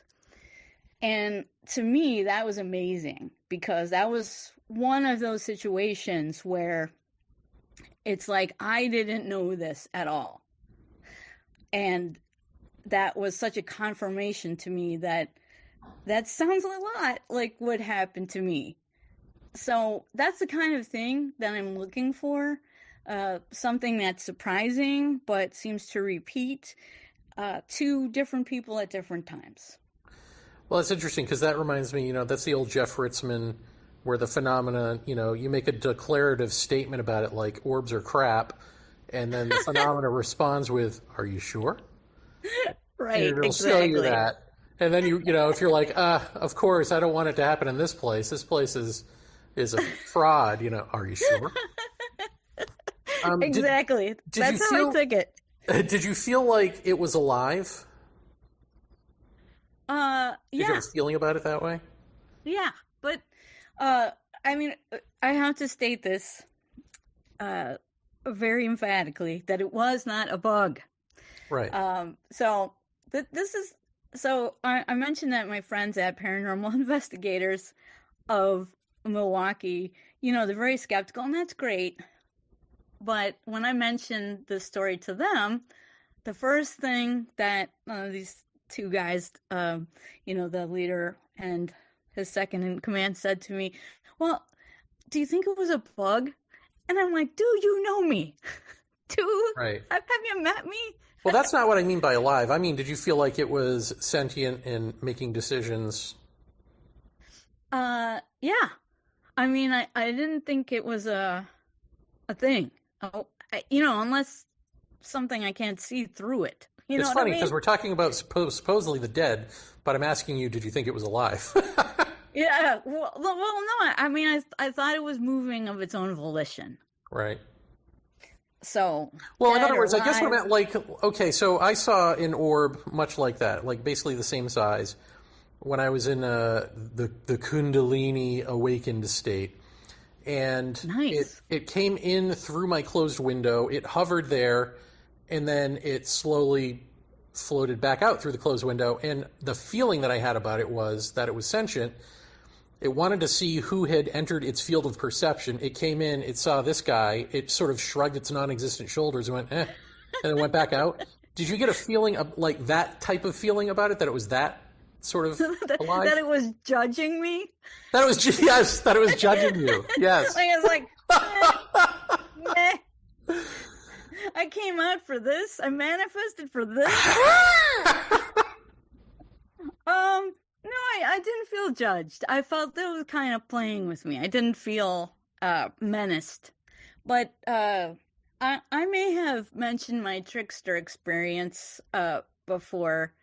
And that's gonna sound like a whole can of crazy. And but you gotta understand that there are people with different belief systems that are open to this. I was working at a Native American school.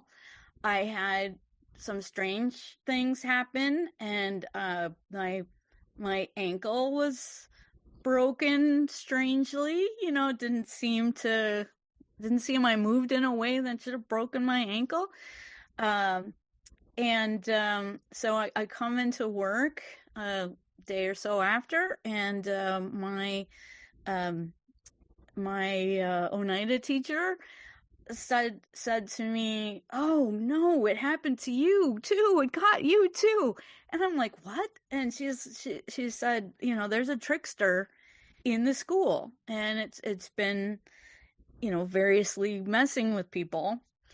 And so it did mess with me a little bit after that, but it was always like, except for the ankle breaking thing, it seemed like it was making jokes with me. And again, this is very subjective, so it sounds, yeah. But the whole school actually had a clearing ceremony where they brought someone in special, and the person had special medicines, and they went around to cleanse the entire school, and it was on a Saturday, and I came in that Saturday, so I didn't follow the person around, but I was just there and saw some of it. But this person went around the perimeter, went throughout the building, and of course, most people know sage for smudging, but there's many other medicines as well. And so there were special medicines used in this case to try to get the trickster to go on its way. And yeah, I can't explain it, but I can say that some things happened to me during that time, which didn't seem right even before I came in that day or so after. And my friend and mentor said to me, "Oh no, it got you too." Yeah, so strange things happen, and it's hard to know how to deal with them. I mean, I think this makes me hopeful in that I think many people are having just all kinds of strange experiences, but they don't know what to do with them. And a lot of times these strange experiences just fall between the cracks, because we can't fit it into our 24/7 modern life. And so we essentially just forget. So there are people having experiences right now that might not remember them in the morning, or just compartmentalize them in a way that they're essentially forgotten. So I think that happens too, and I can talk more about that if you'd like. But I've gone on and on about a tangent that I don't know if you wanted or not. No, that's great. Unfortunately, we have 3 minutes left. What? So I didn't even get to my questions. Well, I got to a bunch of questions, but not all of them. Well, and of course, I would love to talk to you more about all of that. But let me just ask you real quickly one last question here with a minute to go. So why some hauntings seem demonic, and some are just sort of pests, and some are innocuous, and some are just like grandma coming back to say, I'm okay as I go to the light. Do you get a sense from your readings and dealings, like, which is the most prevalent? I think it's just normal people like you and me who are dead and didn't expect it. That's what I really think. And I think Hollywood has overblown the idea of these evil ghosts because he's just like on the news. If it bleeds, it leads. So most of these ghosts and, you know, even other like spirits, which maybe never had a body, I don't get a sense that they're evil and want to kill us. Oh, well, that's good. Look, we're ending on a happy note. Yes. AI wants to kill us, but you know the spirits maybe got our backs. That's why AI is going to lie to us about the spirits, so that we don't know. That's right. We don't have an ally on the other side. Right. I think we do have allies on the other side, more than enemies. All right. Well, Allison, thank you for doing this. I'm sorry we were under a timer, but them's the breaks. No worries. But thanks for being on the final ever episode. It means a lot, and I wish Jeff had been here to interview you. He would have loved talking to you. Yeah, I wish I got to meet him too. Thank you so much, Jeremy. Allison Jornlin, ladies and gentlemen. Allison Jornlin. Should I have told her that I loved her the way I did Tyler, or would that just be awkward? I don't know. Not that it wasn't awkward with Tyler, but he's used to that with me. Anyway, please be sure to find links to her websites in the description of this show, and our next guest as well, who needs no introduction, Cody Ritzmann. You can find him on Twitch and Twitter under the handle Midnight1158. Midnight is capitalized, and it's all one word. There's no underscore or space, so it's just capital MIDNITE 1158, Midnight 1158, on both platforms, Twitch and Twitter. Go hook up with him. He'd love to hear from you. Until he does, and then realizes he doesn't want to talk to you. But until that time, sure, he'd be thrilled. Yeah, I don't think he needs an introduction. He is the prodigal son. I don't even know what prodigal means, really, but that's what people say, right? So he's the prodigal son of Jeff and Lisa. And he's here to tell us how he's been and what he's been up to. Let's go, Cody Ritzmann. Ladies and gentlemen, here to take us out of Paratopia is the only person who could do it, Mr. Cody Ritzmann, the son of Jeff and Lisa. Cody, welcome to the show. Thanks, Jeremy. Appreciate it. Well, as we said privately, we got to, of course, start with how are you doing after having, I mean, my God, man.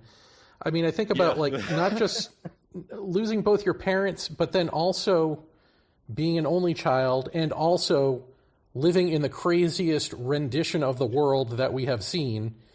How could you possibly be doing? I mean, as far as the world, I think that's a little bit of an understatement. Yeah, right. It just seems to be getting crazier. But yeah, I'd be lying if I said it wasn't a lot.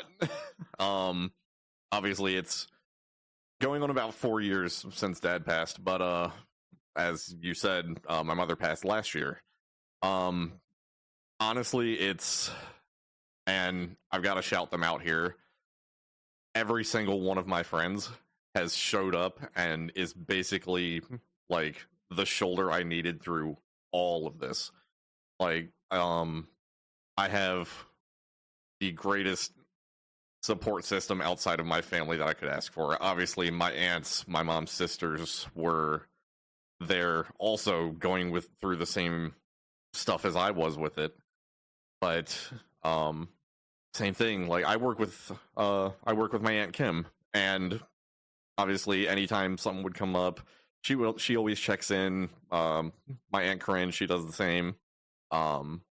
So yeah, it's a matter of, and it sounds cliche, just getting one foot in front of the other and just keep moving, but it works. I'm doing pretty well.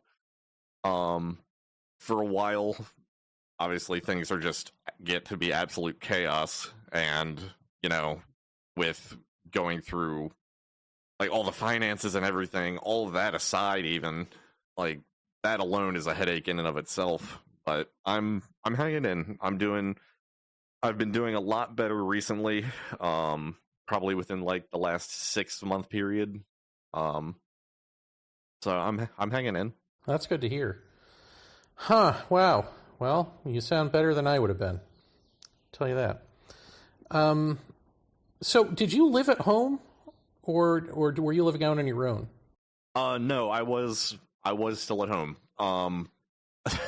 I actually, I don't know if you recall when I worked down, if my dad ever told you I worked down a casino down in Baltimore City. Yeah. And I was in the process. I was like, I'm going to start looking for a place because I'm going on 22, 23. I'm like, I'm going to start looking somewhere.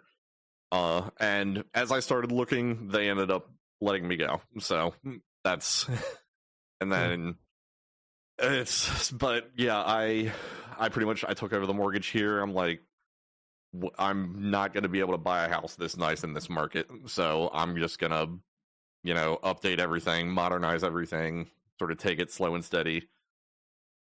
I used to tell Mom, I would say, no matter what happens, if, God forbid, I said at the time, knock on wood, if we were to ever be at risk of losing this place, they'd have to tear me out of it. Because pardon my language, my father worked his ass off for this house. So I'm like, I'm not losing this to anything. Yeah. Did you keep the fart chair? I mean, that's really the important. No, we actually, the fart chair started falling apart, unfortunately. What happened? It's just, are you talking about the dark red chair, or was it the? Oh yeah. Oh yeah, no, that that thing. It just, between wear and tear, between having dogs and they would lay in it and their nails would scratch it up. It was a really old chair, and it just, after a while, it just fell apart, unfortunately.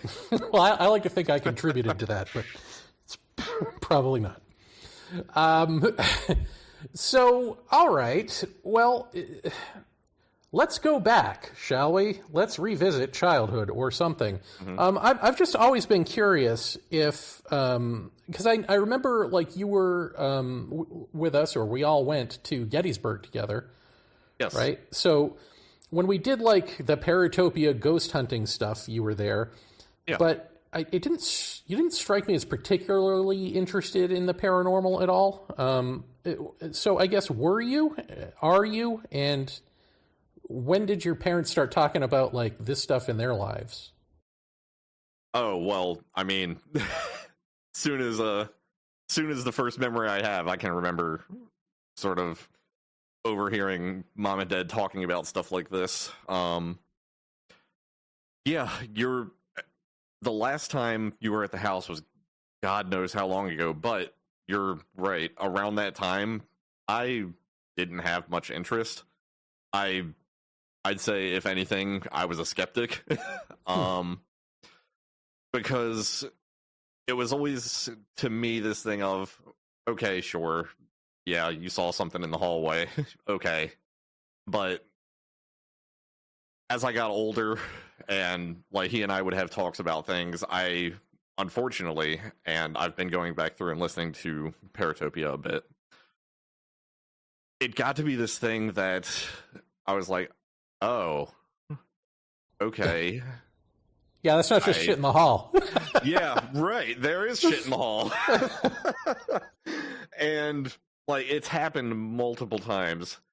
I've seen shit here in the house in the past 5 years. I've seen even before that, like I would say after I got out of high school, like 2021, around that age is really when I started taking more, I don't know if I would say an interest, but I was more aware of it, I guess would be the right way to put it, because he and I obviously would talk about it. Like I asked him one day, I'm like, can you actually explain, like I'm 5, what is trickster theory? And he's like, you really want to go down that rabbit hole? I'm like,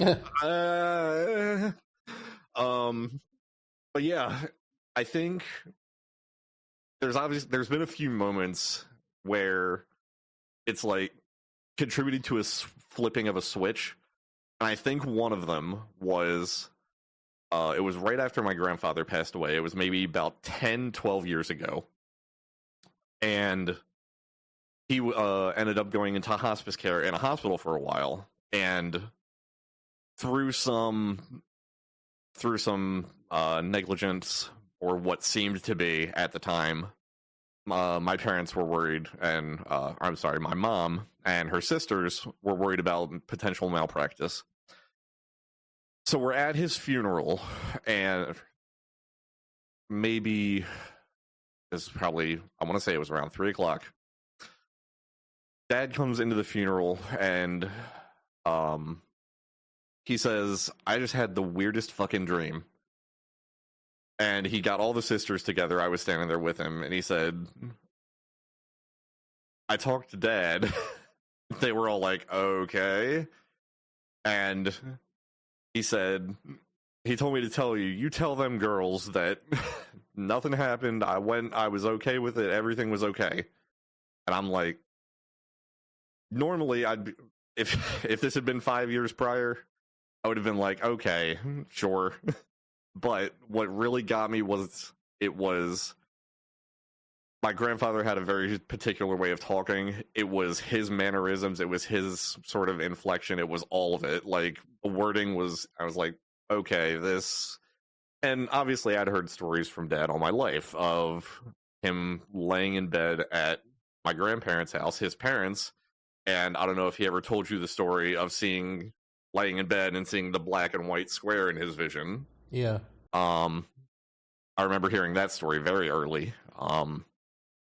But yeah, and as you guys did Paratopia, like when you were at the house, I would just I would listen in, but almost background noise, but I must have retained some of it, because eventually I'm like, maybe this is something here.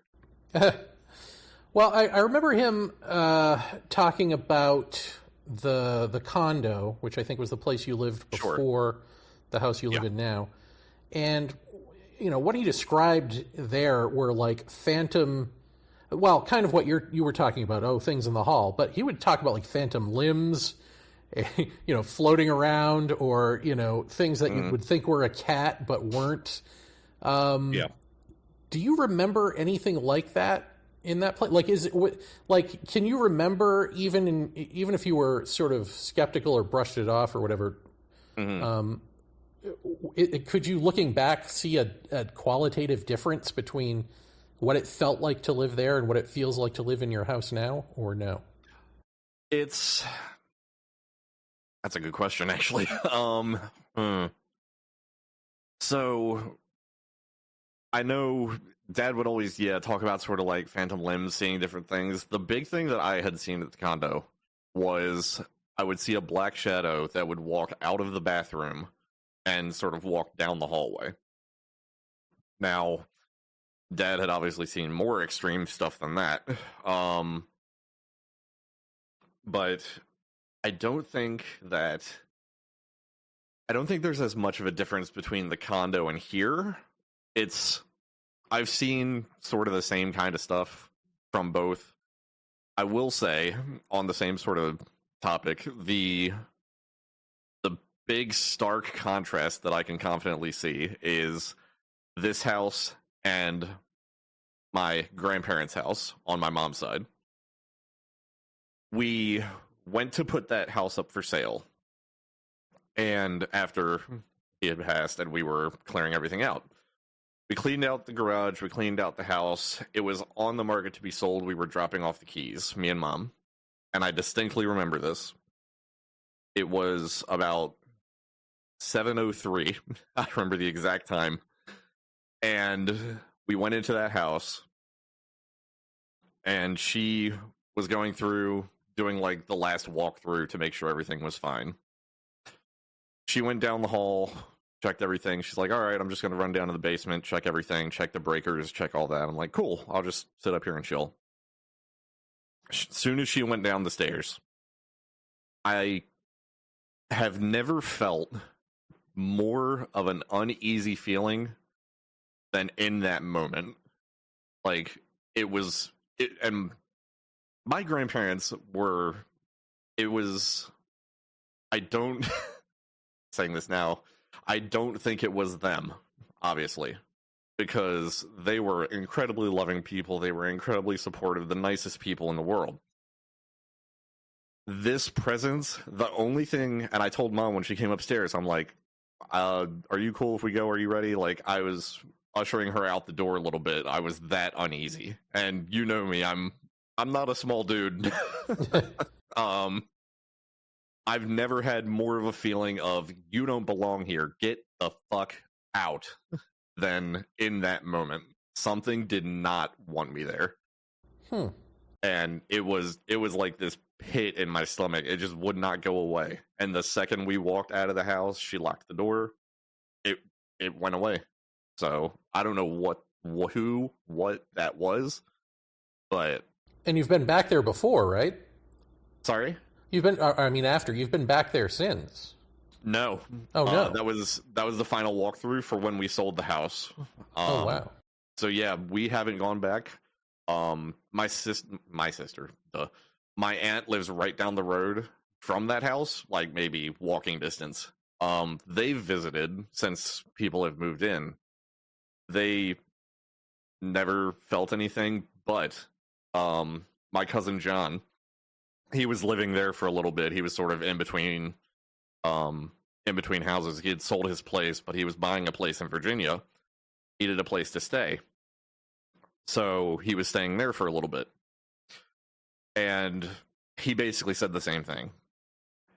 That as soon as it got dark, well, not even when it got dark, actually, now that I think about it, he would go to work, he would come home, he would go into the back master bedroom, he would shut the door, lock it, he would not leave until the morning. Because he felt so uneasy in that place. Wow. But you don't feel uneasy in the house that you're in now? Even though you see things or have some experiences and stuff. What do you think the difference is? Christ, I wish I knew. I mean, like, when you think about it, like, if you're alone in a house and you see some sort of ghostly... Right. You would think it would all be scary, You would think. That's the thing. I never saw anything in that house. Like, I didn't see it. It was just a feeling the entire time. Here, I could see shit. I've sat here and, like, I'll have to work the next day, and I'll be sitting here on my PC, just bullshitting around, and the light behind me will flicker. I'm like, all right, Mom, come on, stop. I know, I'm going to bed. And the light will stop. I'm like, oh, well, that's either coincidence or, they're still up my ass. Little of one, little of two. Yeah, right. So, just to be clear, when you were growing up, you overheard your parents talking about this stuff, but they didn't really talk to you about it? No, and I think part of the reason they didn't is because, like you kind of said, when I was younger, I never really showed interest in it. Like, I would just sort of hear them overhear them talking about it. If we were sitting, like, having a conversation, there was many a time that we would be, like, sitting just talking about something else, and then I would see them look over at each other, and Dad would be like, "Did you see that?" And she's like, "Yeah." Like, what? What are you talking about? They're like, "Oh, there was just this streak of white over your shoulder." I'm like, "Oh, great." Well, see, now the kids are supposed to be the imaginative ones. What's going on here? Yeah, right. Yeah. So I don't know if if you heard on Paratopia, or if maybe your mom or dad talked to you about like some of those experiences that Jeff talks about involve you as a baby, at least, sort of his fear or being communicated about you being sort of important to whoever they are or whatever that is. When you hear that, what goes through your mind? Well, my ego swells for one, whatever this thing is. No. Yeah. I have heard those stories. The main one that I remember him talking about was he went in to check on me one night in my crib and he saw something standing over me and it sort of looked at him like, get out. That's the main story that I remember there. But disbelief isn't the right word, but more so, who the fuck am I? Right. It's like, that's not something, because like, to me, and I'm sure a lot of people, it's this unknown, like, how it's, to me, it would be like, to be afraid of something that, very heavy air quotes, isn't there, for example. Because you can't materialize it, so what is there to have a feeling about, I guess? Yeah. Would be the best way to put it. Does it feel normal to you, all this stuff? Yeah. Like, you're okay, yeah. Like, you talk to your friends about it and all that? Oh, yeah. As I have, I don't remember if you have ever met them, my friends Harry and Jake. Us three, we've been friends. My friend Harry actually just got married like 3 weeks ago. We've been friends for about 25 years now. And as we all three started to get older, we would sort of get into these conversations with Dad a bit more. Them as well. Like, I've never had any sort of reservations about it. I've always thought of it as, yeah, this is just life. Right. I've always, and Dad was this way, like, I've always said, my father's not religious, but he's spiritual. As I've gotten older, that's how I am. I've very much taken after him in that regard. But yeah, it's just completely normal thing. Is it odd? Do you find it odd that your mom and dad found each other? Like, you found someone who could put up with this? Yeah. I think he hid it really well for a while. But there was, looking at it, I'm like, I will definitely say, and there are some times when I was younger, looking back on it now, where I just think, how the hell? And other times, I would just be like, yeah, this tracks. This is where they're supposed to be. 100 million %. See, I find, like, now that I'm married, of course, my wife kind of listened to us on Paratopia and sort of liked what we had to say about all this stuff, but I don't know that she was particularly into it beyond that. So every now and then I look over at her and just think, like, wow, how did I luck out with somebody who's okay with the bullshit that comes out of my mouth, Yeah. Like, is never, like, challenging. Like, she understands it and she can talk about it, even if she's not experiencing it. And it feels like that should be a rare thing, but maybe it's not. But I don't know. That is one thing that they were always, and that they always did, is no matter what it was, Dad was the talker. Obviously, Mom would have conversations about her stuff as well, but Dad was the talker. He is the one who, as much of an introvert as he would be sometimes, could walk into a room and fake it with the best of them and hold a conversation for 20 people. He just had that charisma about him. I know I'm gushing over my father and kind of getting off topic, but That was one thing that they always did. I remember many, many, many nights that I would hear them talking at like 4:35 in the morning, just either about paranormal shit, about a conversation he had just had on ATS or something, about what he had just talked about on KGRA with like any of the myriad of guests he had, and they would just talk. I'm like, you guys work tomorrow, it's 5 a.m. what are you doing? But yeah, she would, and I think to a certain extent he did pull her into it a little bit. Definitely not a heavy amount, but sort of like she took interest. And I don't think that was, I don't know, but I'm not sure if that was interest for her prior. Yeah, it's interesting because you know, your dad certainly had an enviable quality to me anyway, of like he had this sort of photographic memory almost. Yeah. Like he could remember in meticulous detail and explain it very well and very thoroughly, whatever it was, you know? And, you know, we would have these marathon conversations till 3 or 4 in the morning. And you just feel like you're getting the secrets of the universe from this guy, you know? Like, whether you are or not. It just feels, so. And it's just, he's so obviously engaged with it in the way that this topic needs to be engaged with. It was no surface bullshit. It was no... Right. it was the depth, always. And like, that is rare. I haven't even found that yet since him, so that's absolutely rare. But what do you make then? I don't know. Again, you tell me if you've actually spoken about this or just heard it on Paratopia. But the turn from quote unquote aliens to like this tall shrouded guy sitting in the room having sit down chats about life, the universe, and everything. Is that something that he brought up to you at all? So definitely more of the latter.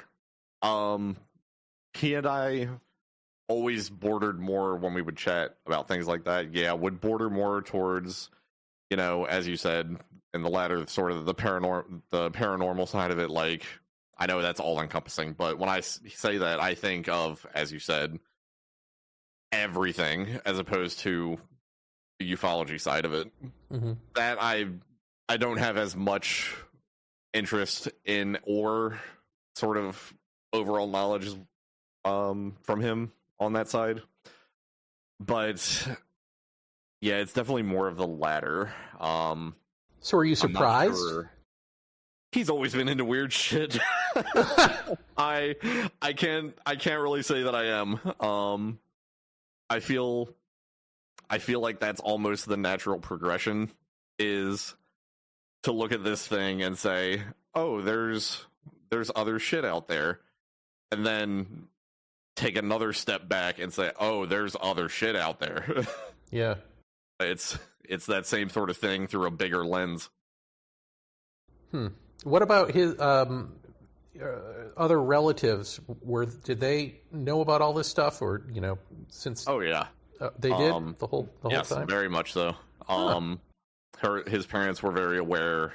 Obviously, my mother's parents were very aware, but even my one of my cousins, she had lost 2 of her sons and fell in a very, very deep hole with it.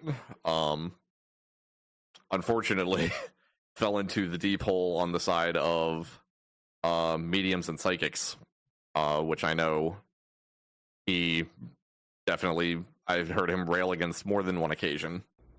But he sort of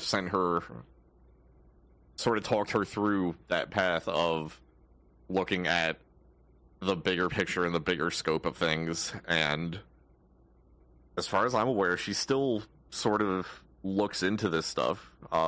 She brought it up to me last year at my mom's funeral. She and I talked about it a bit. And what is the consensus then? Because something like this, it seems like it's unfolding, right, in his life. It like there's, like you said, there's a progression of things. It's like this paranormal and the so-called alien, and then again the sit-down chat stuff, and then that goes away, presumably because Jeff wanted it to. Well, I guess first of all, do you know it? Did that Shroud's? Well, I guess you don't know because he didn't talk about it. I was going to ask if the Shroud Man ever came back, or if that was it. No, I not that I'm aware of. If he has, I have no knowledge. So it's just weird because his life was cut short, you know? Mm-hmm. Yes, and it seems like, so it seems like if, to my mind, it's like, well, wait, because this is kind of scary to me. Like, if you're part of this larger paranormal story, there, you know, one would think that you've got a role to play in some other way that you have to be here for. Do you ever think about that? Like, what is that all of this can, like, consume your life, and then in the end, you can just die a normal death, and it's all gone? Like, that to me is almost bizarre.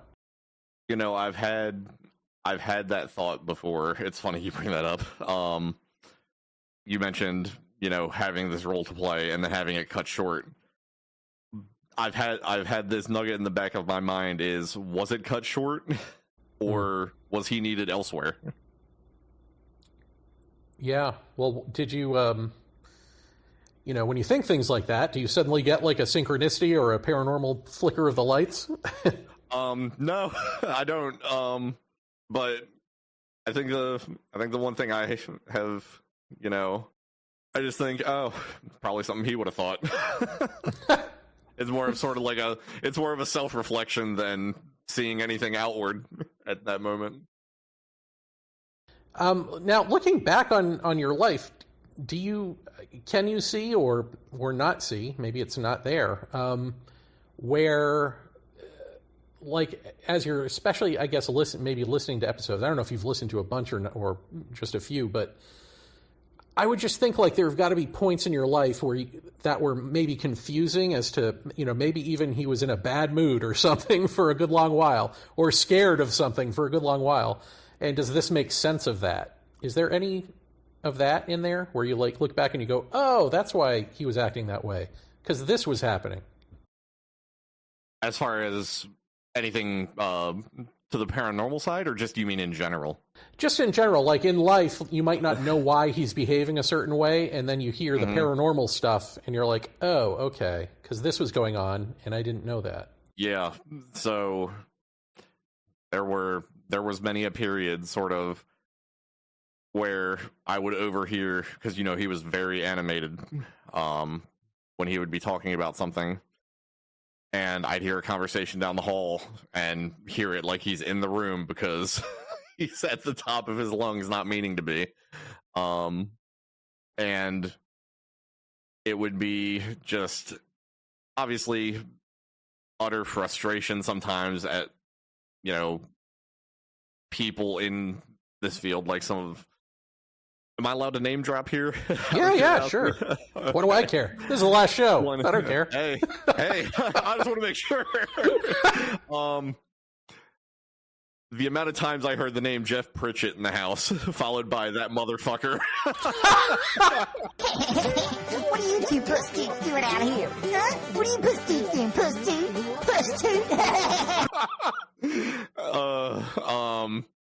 So that is one of the biggest points of contention. I'm like, why is Dad so mad? And I'm like, oh, I see why Dad's mad. Pritchett will love to hear that, I'm sure. Oh, I'm sure. But yeah, I think that was more of the thing than anything. Like, it was the trying to lay out things as he saw it, and I guess the drama that unfolded from it, I guess would be the best way to put it. Yeah, is kind of, that seemed to be the main thing that would stick in his craw about everything. It was more that than anything else. Yeah, and little did we know that we were fortunate not to be living now, doing this now, where people might just shoot you, you know? Like, yeah, right. My God, man. Yeah. I don't get. Do you know what's going on anymore, Cody? Do you get it? Do you understand the world? No, can you help me understand the world? We're not supposed to be here anymore. That's what I'm. Yeah. I have no idea. I wish I did. I wish I had any sort of rhyme or reason.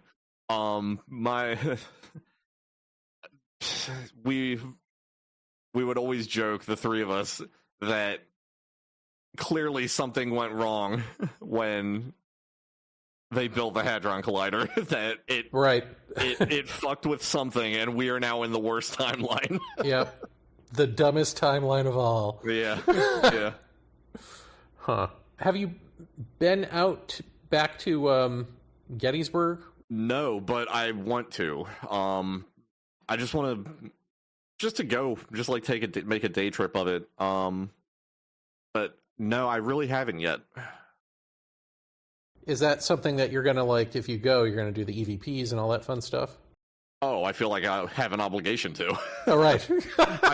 I can't go into Gettysburg as a Ritzmann and not do that. Gotta represent. I have to, of course. So, do you live alone or do you live with friends? Do you have roommates? Yes, I actually, one of my friends, Chris, she rents a room from me. Not quite. No? Oh, okay. Never mind. No, I actually know her boyfriend.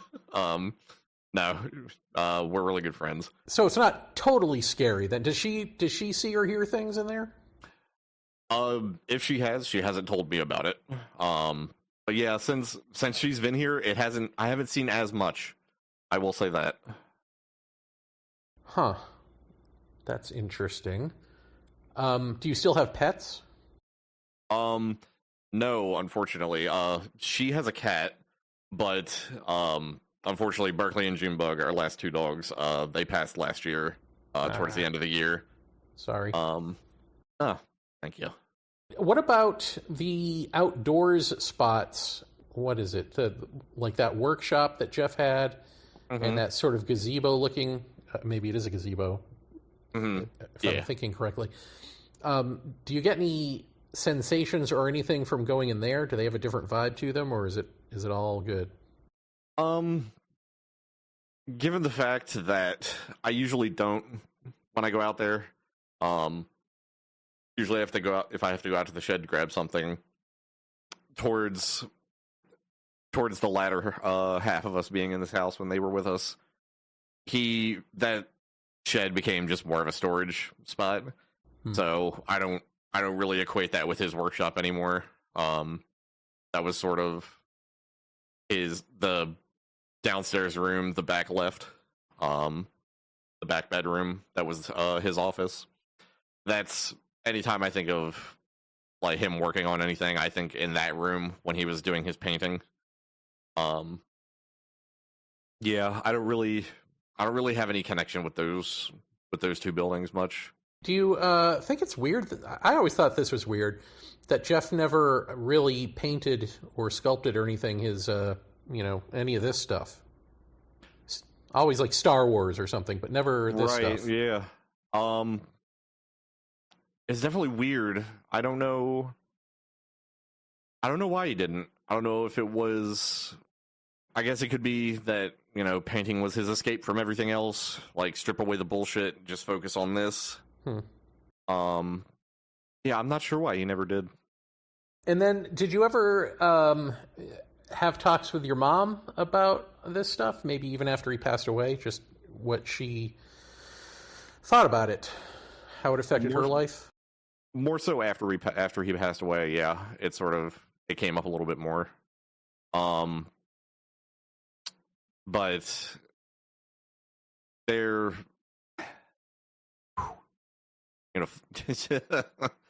Oh man. Sorry. It's okay. Yeah. After he passed away, there there was definitely many a time where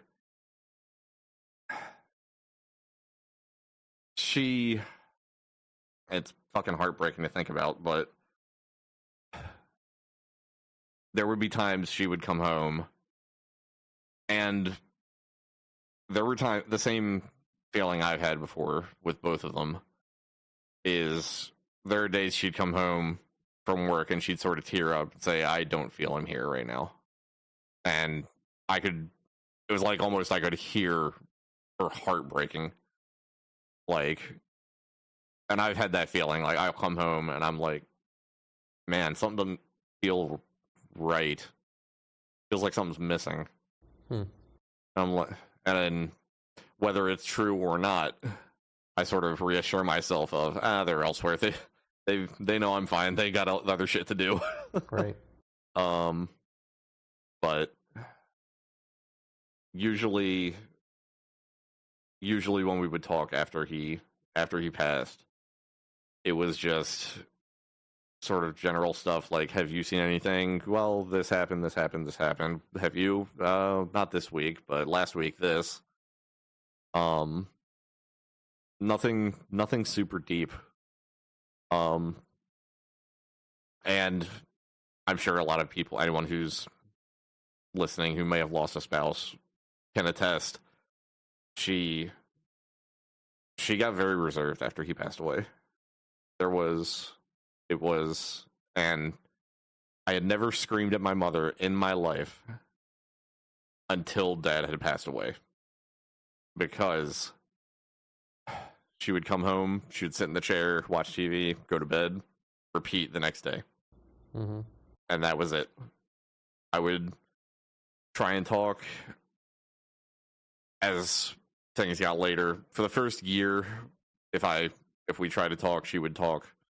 But I think December 2023, I think she also had a minor stroke, and it messed with things. She got very quiet, not very talkative, and kind of forgetful. And she was sharp as a tack about everything. Yeah. And it was like I've said before, it was like a switch flipped. And I think it got to the point that, because I made her promise me that she would never do anything rash, make of that what you will. Mm-hmm. Never do anything extreme. And she promised me that. But I think in the end, this is what she wanted. And I even told her in the hospital, I'm like, I know this is what you want. Don't worry about me. I'll be okay. If you want to go be with him, go. I understand. Because, I mean, that was two halves of the same person, basically. Sorry, Cody. Sorry to bring the room down a little bit. No, I mean, it was inevitable. But, yeah. Yeah, but how does that, I mean, really what I want to ask you, and I don't know that it is appropriate to ask you, so I will ask it to you. And then you can tell me to edit it if you don't want. Nah, but you're more than welcome. How does that make you feel as a son that your mom would rather die and go be with him? Like, do you feel abandoned by that at all? I've struggled with this question a lot because I've thought it myself. I think the best answer I can give is it varies. There are days where I'll wake up and, if I'm being honest, today was one of these days where I woke up in the morning, I went downstairs, I grabbed breakfast, I came up, watched my show for a little bit. And I got so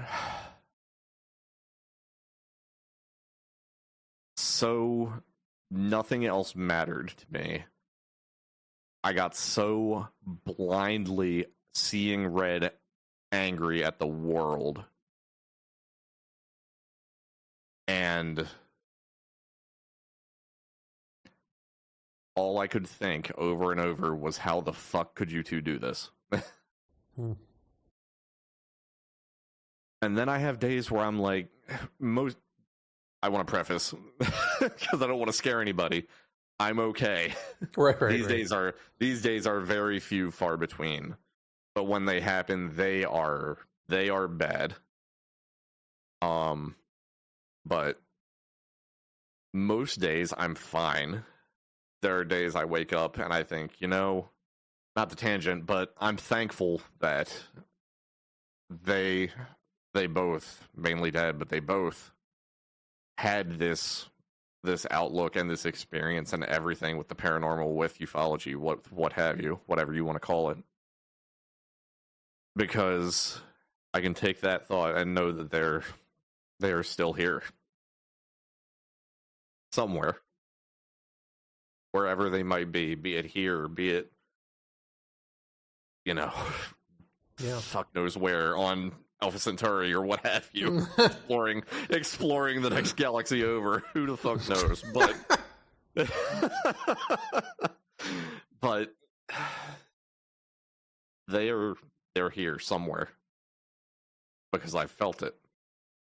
Yeah.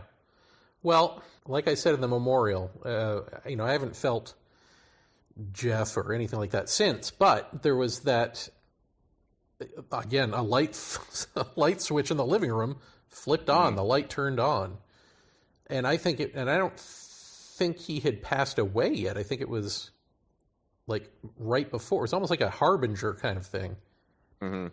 But it was definitely connected to him. Like, there was no question in my mind, Mm-hmm. So I guess I always go back to, like, there's no way that all of these things point to that there is something else, right? Whatever that is. So yeah, I think they are around somewhere. Mm-hmm. I'll respect everybody's beliefs. If you're an atheist, by God, have at it. If you're Christian, Buddhist, Hindu, whatever you are, I could care less what you are. Believe whatever you would like to believe. But there has to be. I don't know what great creator there potentially is in this world, but something has to be after this. Yeah. Yeah. I hope it's not just flipping light switches. It's just you're on light switch duty. Yeah, right. You gotta go clock in for your 8-hour light switching. All right, I'm going to be with the Hendersons today. Upstairs, 3rd floor, second room on the left. Huh. Well, I guess maybe just one more paranormally question for you. So, because we talked about going to Gettysburg, but here's a weird one. Have you thought about trying to reach out to any of the stuff that Jeff was in contact with? I don't know how one would go about that, but just in your own private time, like, hey, Shroud guy, are you real? That kind of thing. So they would both kill me if they could when I say this. I don't remember if he ever told you the story of when he went out to the garden, took the crystal and put it to his forehead. Yeah. I did that not long after Mom passed. Whether that was a good idea or not, I don't know. I didn't see anything. Okay. I was like, let's fuck it, let's see what happens. But I haven't, because in a weird way, I don't know what it would do for me. Because I don't want to say that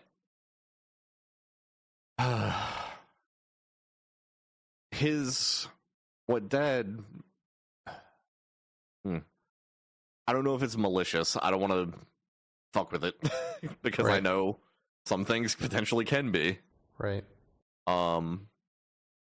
And the things that bring me calm, I feel here already. I don't need to fuck with anything else. Oh, that's smart. Yeah.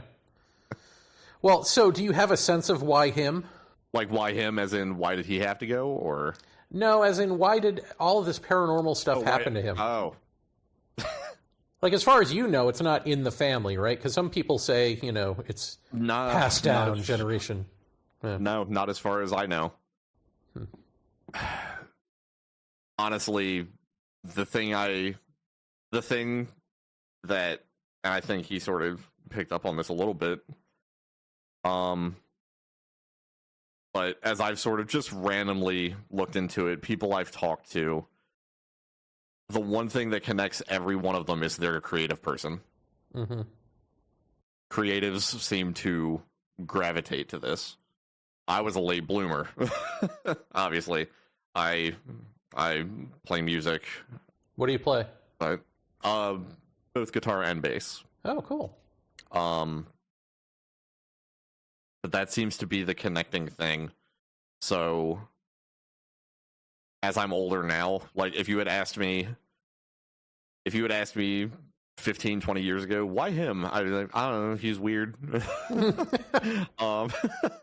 But now, with the experience I've got, sort of between talking to him, talking to Mom, doing a bit of research on my own, reading some of his stuff, creatives as a whole, every person that to me that has had any sort of experience like this, for the most part, it's obviously it's not exclusive to.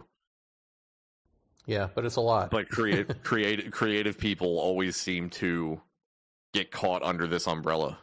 Someone's creating the creatives. Yeah, potentially. Or the creatives are creating somebody who's then creating them. Yeah, right. Oh, dun, dun, dun. Oh, God. It's a giant loop. I just blew your mind, man. Yeah, right. The circle. I guess just maybe one last question on all of this. Yeah. I mean, so now that you're sort of, I don't know, engaging with it more, what is your take? Like, when you read Trickster Theory, when you see all this stuff, I mean, what do you think? Do you think that aliens are aliens and Bigfoot is Bigfoot? Or do you think that there's some intelligence doing finger puppets? Yeah. As far as aliens, I sort of subscribe to the theory of this universe is too far and vast for us to be the only living things out there. As far as, like, as you said, like Bigfoot, like Mothman, like Nessie, like what have you. Yeah, I don't think it's specifically that. I have, obviously, as far as yes or no, I like to take the scientific approach of I have nothing to disprove that this isn't real to some extent. But yeah, I think it's something fucking with us. Basically, it is some sort of like my dad thought. It's some overarching thing. I don't know what it is, but you think it's malevolent? I don't think it's anything. I don't think it's malevolent, benevolent. I think it just is. Like Hellraiser. Whatever you want it to be, that's what it will be.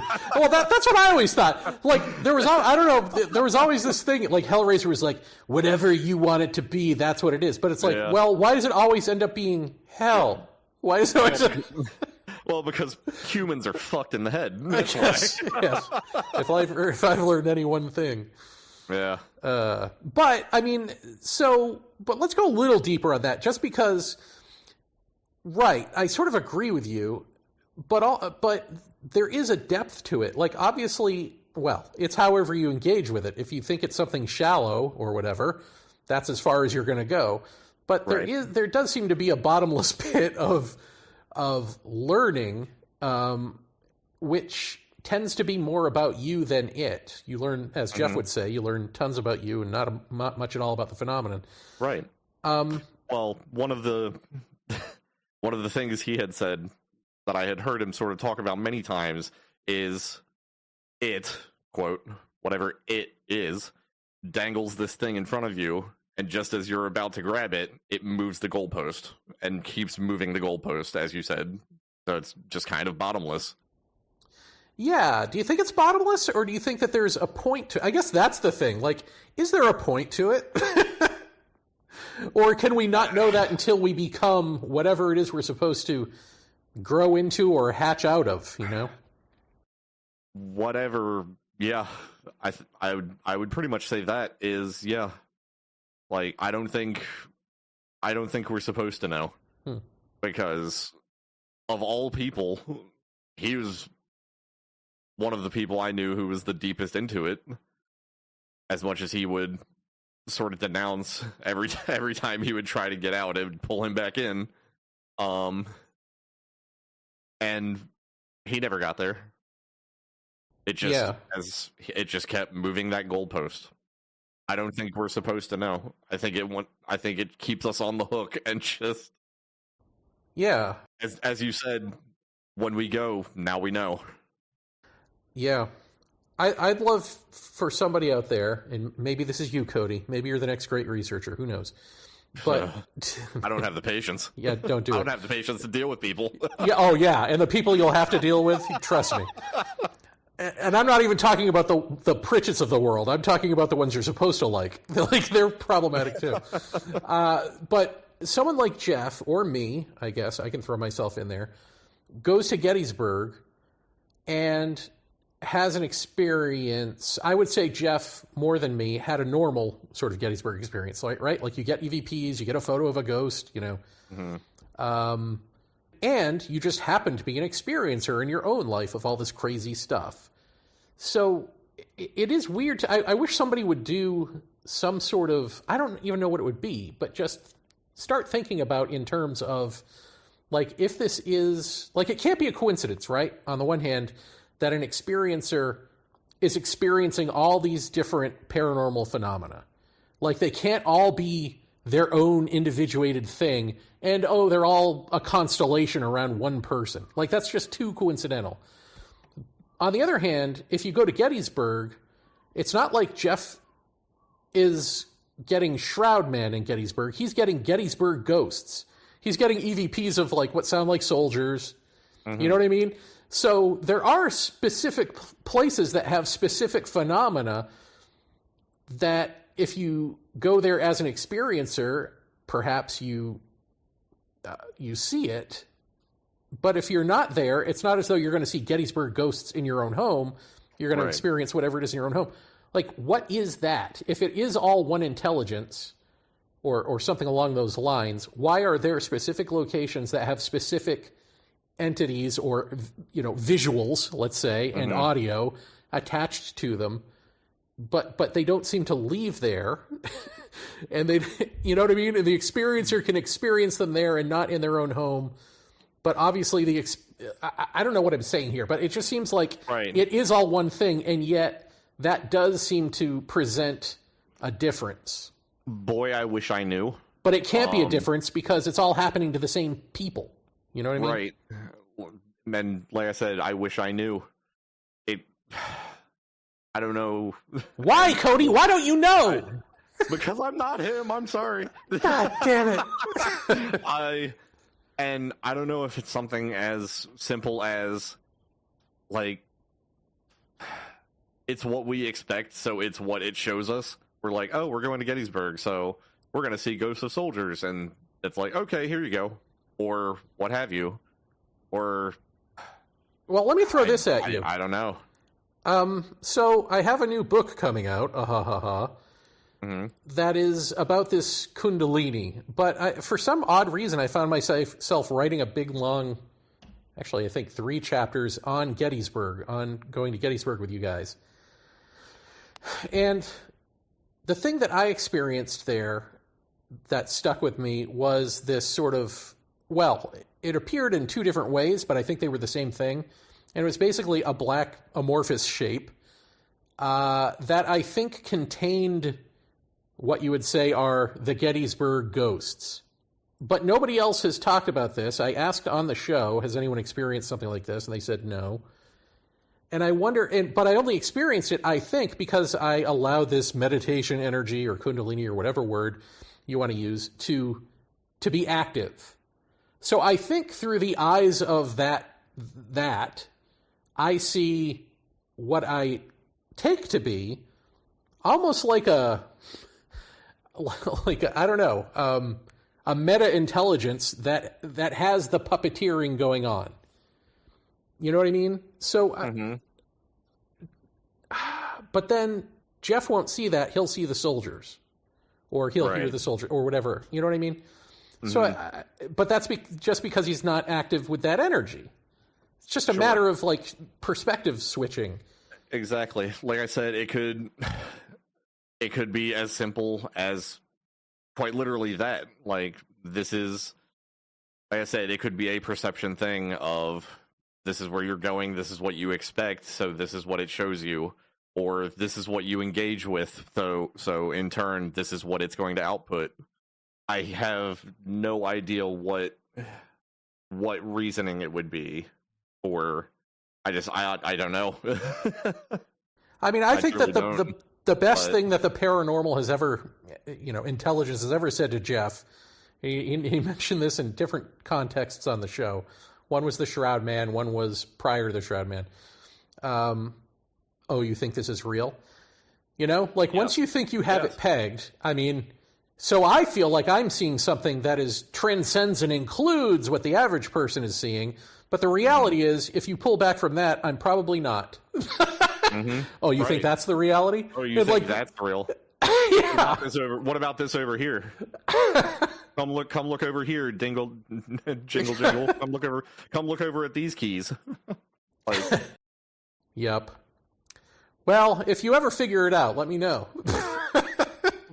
Boy, if I figure it out, I will write a paper. Are you, what's in your future? Like, I hadn't even thought about this, you in this. Are you thinking about getting into this, like podcasting and researching and all that stuff, or is it just for shits and giggles? I'm afraid if I do, my father's going to haunt me to the end of the earth. Right. Because there was a point where, as I was in my mid to late 20s, I was like, should I start looking into this more? Should I maybe engage with these? Like, fucking no, don't. like you'll regret it. Like, okay, I'll listen from the sidelines then. I don't know. Honestly, I'm not going to rule it out because I do find it fascinating. Yeah, I will not rule it out. And if I ever do, I'll let you know. Please. Keep me informed. Carry the legacy forward. Yes. Oh, God. Well, I think that's all I got, man. Is there anything else? I don't know. Do you have a website or anything that you want to promote? I really don't. The only thing I would say is this world's being fucking chaos. Just be kind to people. Yeah. That's where I'm at with this at this point. Mm-hmm. Like, I'm sick of fighting and posting mean things online to feel like I've gotten my anger out and the world has finally seen it. It really is. It's time to just be kind again and get back to basics. Like, I don't want to. Obviously, the main topics I refuse to try and touch are politics and religion. I don't care if you're left, right, center, far left, far right. I don't care. Just be kind to one another. Like, this world's such fucking chaos. Just this world burns if we don't get along. So, like, you can disagree. I disagree with some of my friends, and I've known them for, like I said, 25 plus years. Like, if I can do that, like, be kind. Don't cut out your family. You only get one family. Don't cut them out. Yeah. Try and make it work. I understand there's extenuating circumstances, but try to make it work. Yes. I wish I could take that advice. Actually, I mean, I don't have a huge problem in my family with that, but that's because I've cut them out. So there you go. All right, Cody. There you go. Look, well, yeah. I have with some of my family as well. I am as much as I would preach that to the ends of the earth, I'm a hypocrite. So I mean, it's hard. It's difficult to be like, well, you're doing fascism. I love you. Yeah. No, I agree. But you're right. I mean, what we're doing ain't working. Let's put it that way. No, exactly. That's the biggest thing. Yeah. Feels better to love than to hate. So maybe we get back to it. All right, Cody Ritzmann, I completely appreciate you. I know it's a weird thing to hear from a guy you knew when you were a kid, but I love you. I appreciate it, man. Love you too. And I wish you nothing but the best. Thank you for doing this. And hey, Yeah, anytime. I've said it before, and I'll say it again. Maybe when we get to a time where you can hop on a plane and not end up in a gulag, come to Hawaii. We got a place for you to stay. Come take a load off. I appreciate it. Yeah.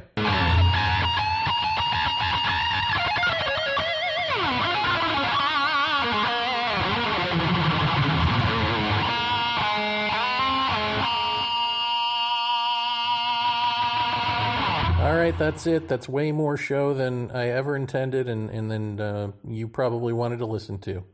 But I thank you for listening to it all and for sticking it out with Paratopia through the years. Thanks again to Tyler Kokjohn, Allison Jornlin, and Cody Ritzmann. I love all three of you. I could think of no better send-off for this show, really. Oh, all right, everyone. Thank you. Mahalo, as the kids say. And hopefully I will catch you on one of my other shows. And go read my book when that comes out. Don't forget about it. Peddling till the end, you know? It's a tough life. Hopefully Jeff would approve.